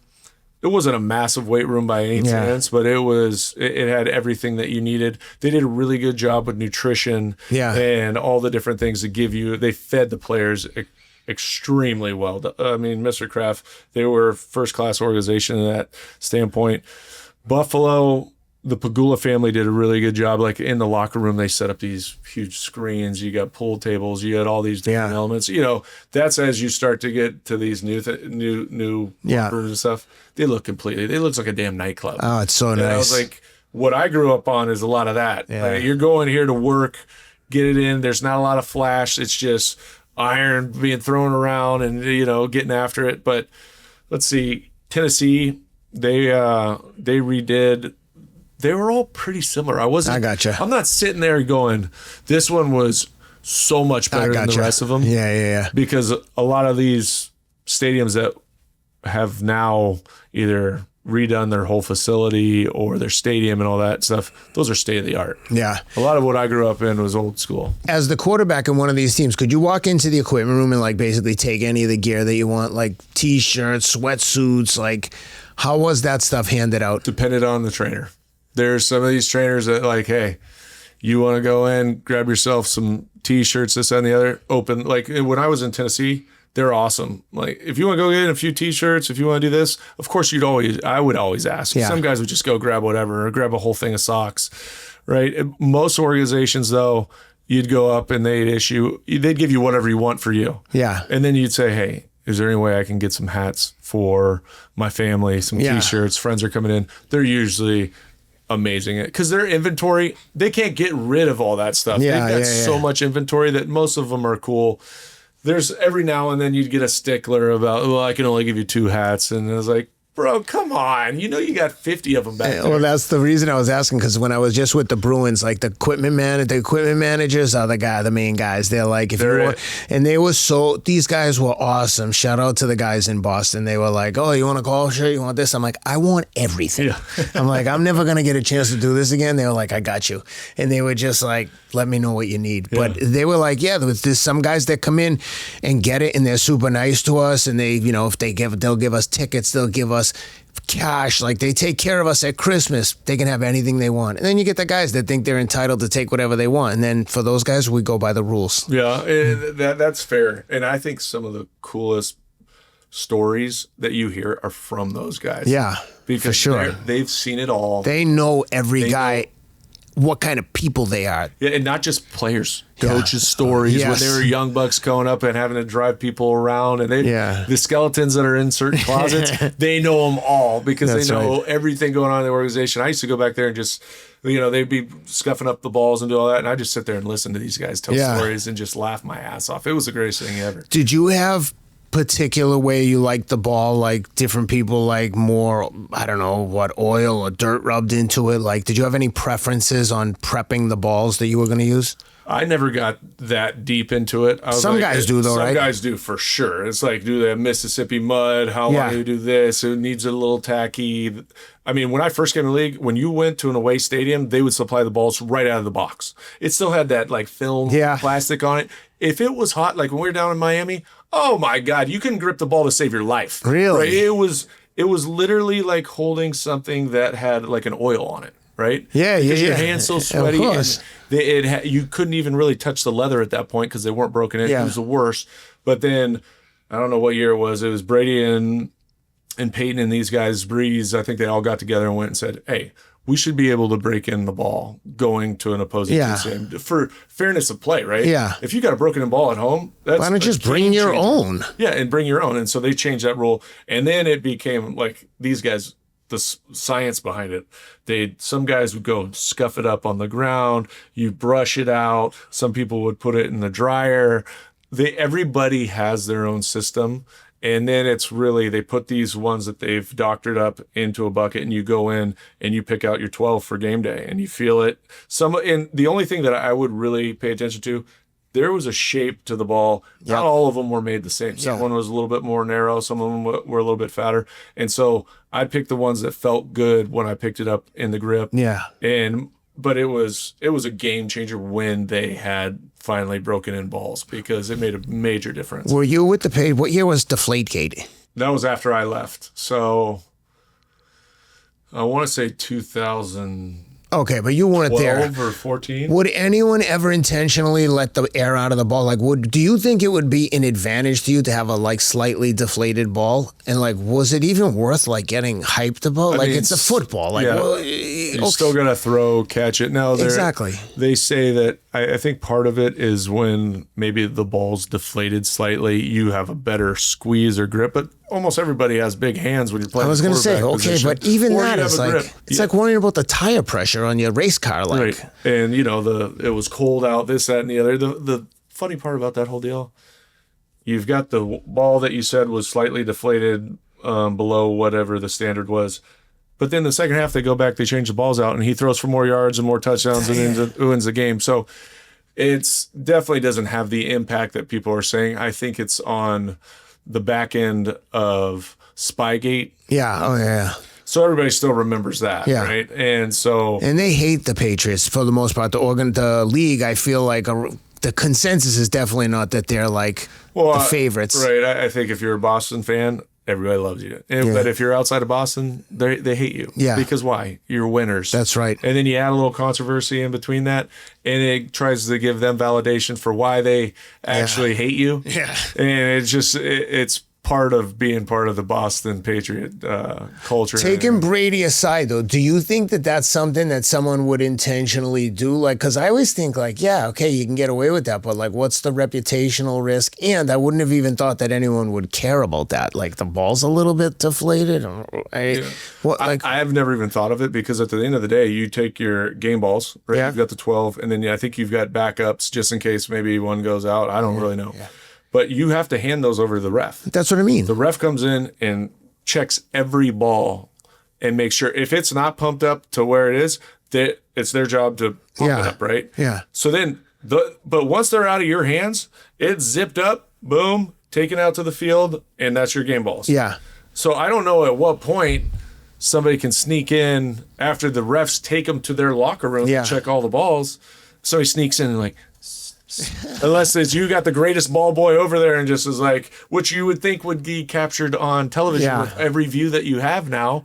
So I don't know how it all works and how they even figured out like, wow, this ball's deflated, but obviously somebody noticed. Someone said something. They clearly it feels very conspiratorial, but it's the same thing with a lot of people don't know this. Before a fight, one of the things that I did when I was working with Teddy Alice, we trained the light heavyweight champion of the world for a huge title fight. And one of the things, this not just for this fight, but for any fight, when you go to weigh-ins like the day before the fight, you come with your gloves, brand new, sealed in a bag, your fight gloves, and then they inspect them, they look at them, and then I think they may even take them in a sealed bag and then bring them back to you. Like, so you could never tamper with I guess you could do anything, but these things are they're super analyzed, and I think you even have to have a pair of backups, and they're in a sealed bag, like the way they come from the manufacturer. It's really thorough the way they do it. Which would make sense, right? Yeah. If somebody's doctor in a glove and then that punch feels a little bit different. Well, that's what Antonio Margarito did to, who did he beat? The Puerto Rican kid beat the brakes off him. And they said that he put some kind of plaster Paris on the wraps underneath, that they were slightly wet, so that they weren't wet. They had some kind of material on them that when they got wet from sweat, they turned into a cast. Oh. And it was Antonio Margarito, and I'll think of the name in a minute. Guy always wore pink. His face was pummeled. And then after the fight, the fighter Margarito shook hands with the trainer, and the guy grabbed his hand and he's like, yo, come look at this. And they confiscated the wraps, and they had some kind of plaster of Paris in them. They fought again on the rematch, and the other guy beat the dog shit out of him, pummeled him. But he really did a number on the guy. Suspended. Oh yeah, the trainer I think might have been kicked out forever. Yeah, super controversial. I was going to say that would be about as controversial as you can get in boxing. If you put anything in your hand with the glove. Yeah, there were a couple incidents like that. There was someone else that took there used to be stuff with horsehair, took a bunch of it out and ended a guy's career. A white guy.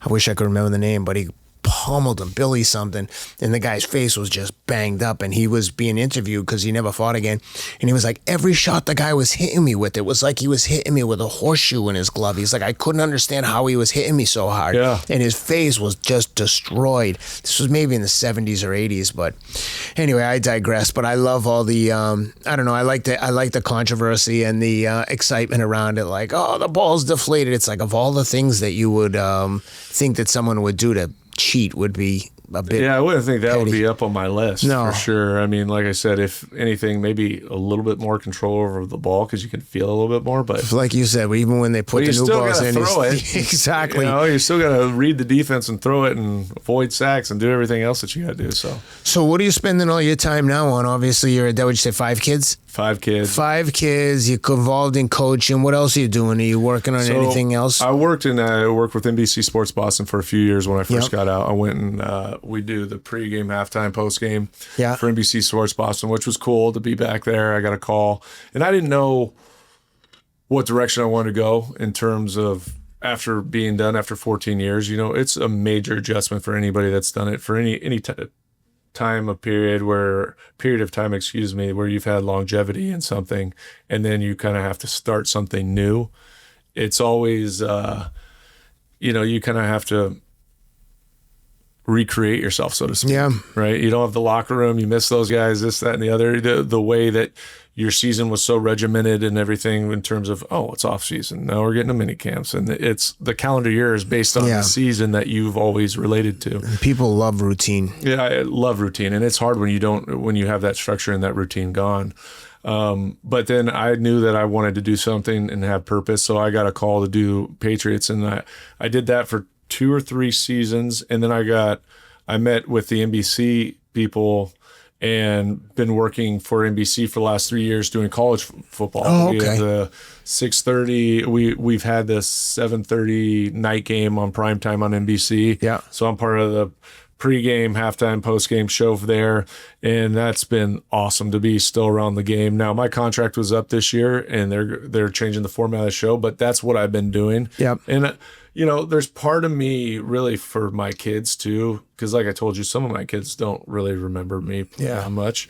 Is to see that their dad works. Yeah. Goes out and has to go out and leave for a few days or leave a little while, because I want them to understand that all this, the life that we get to live and the privileges that we have is all because you have to work for that. Yeah. And I felt like sitting around the house I have the ability to be home. Yeah. Which is Same. Awesome. Yeah. Which is awesome. It's awesome and sometimes not so awesome. Yeah. And I'm like, awesome. I need a break. Yeah, exactly. But I do get to experience the games and be there and be around and see them grow up, while at the same time, the last few years I leave for Thursday through Sunday for whatever it was, 13, 14 weeks. But then I'm home and then I'm also started a podcast. Bobby Bones and I have a podcast called Lots to Say, and that's been a lot of fun through NFL and iHeart. So it's just honestly always reinventing and always trying to figure out the next direction that you want to do. And it's been a lot of fun up to this point. Nice. Well, dude, I feel like I want to be sensitive to your time. It's the day before 4th of July, and but I feel like I could talk to you about every single team you played for, every nuance, but I want to be, like I said, respectful of your time, and thank you for doing this. It's like like I said to you earlier, it's an honor for me to speak to you. I love anyone that's been great at their craft, and you were definitely great, and to overcome all of the adversity and kind of get to, like the show suggests, the other side of hard. It's like, yeah, it was hard not starting, not ever being the guy through my whole career at USC, not being the guy in the NFL until I was. Yeah. But the amount of determination and grit and hard work it took to not only get to that position, but to be ready when your number's called. Because you could have easily been like fucking around, get the call, get out there, shit the bed, and they're like, he wasn't what we thought he was going to be. But you didn't. You did everything that you were supposed to do. And for that, I am like incredibly grateful for your time. And thank you, man. Congrats on an awesome career. I appreciate you, brother. And I love being with you and just following you for a little while and understanding what you're about. I got nothing but respect and admiration for you and what you've put together and the life that you've built, but also, damn, dude, you're a mentally tough dude. I would tell you I'd go for a run with you, but I'll pace you out for about a mile or two, and then you can keep going. That's all right. As long as we can throw some passes when we're done, I'm with it. Perfect. Let's do that. All right. Thanks, everyone. Thanks for being with us. Boom. All right, guys. I hope you enjoyed that conversation as much as I did. Please take a quick minute to subscribe to the podcast wherever you're listening. This is a new show, so subscribing makes a huge difference. Please also take a minute to give it a review and leave a comment on Apple Podcasts and on Spotify. You can also subscribe and leave a comment on YouTube. Again, this is really important for us, especially now since we're just getting started. Please also check out all of our sponsors. They make the show possible, and honestly, I love and use every single product we talk about on the show. You can learn more about me, this podcast, and also find links to purchase my upcoming memoir at theothersideofhard.com. My new book is called Everything You Want Is on the Other Side of Hard, and it comes out March 10th, available everywhere you buy books. Or again, go into theothersideofhard.com. There's multiple links there where you can find all the retailers carrying the book. Thanks a lot for being with us, and we'll see you next week.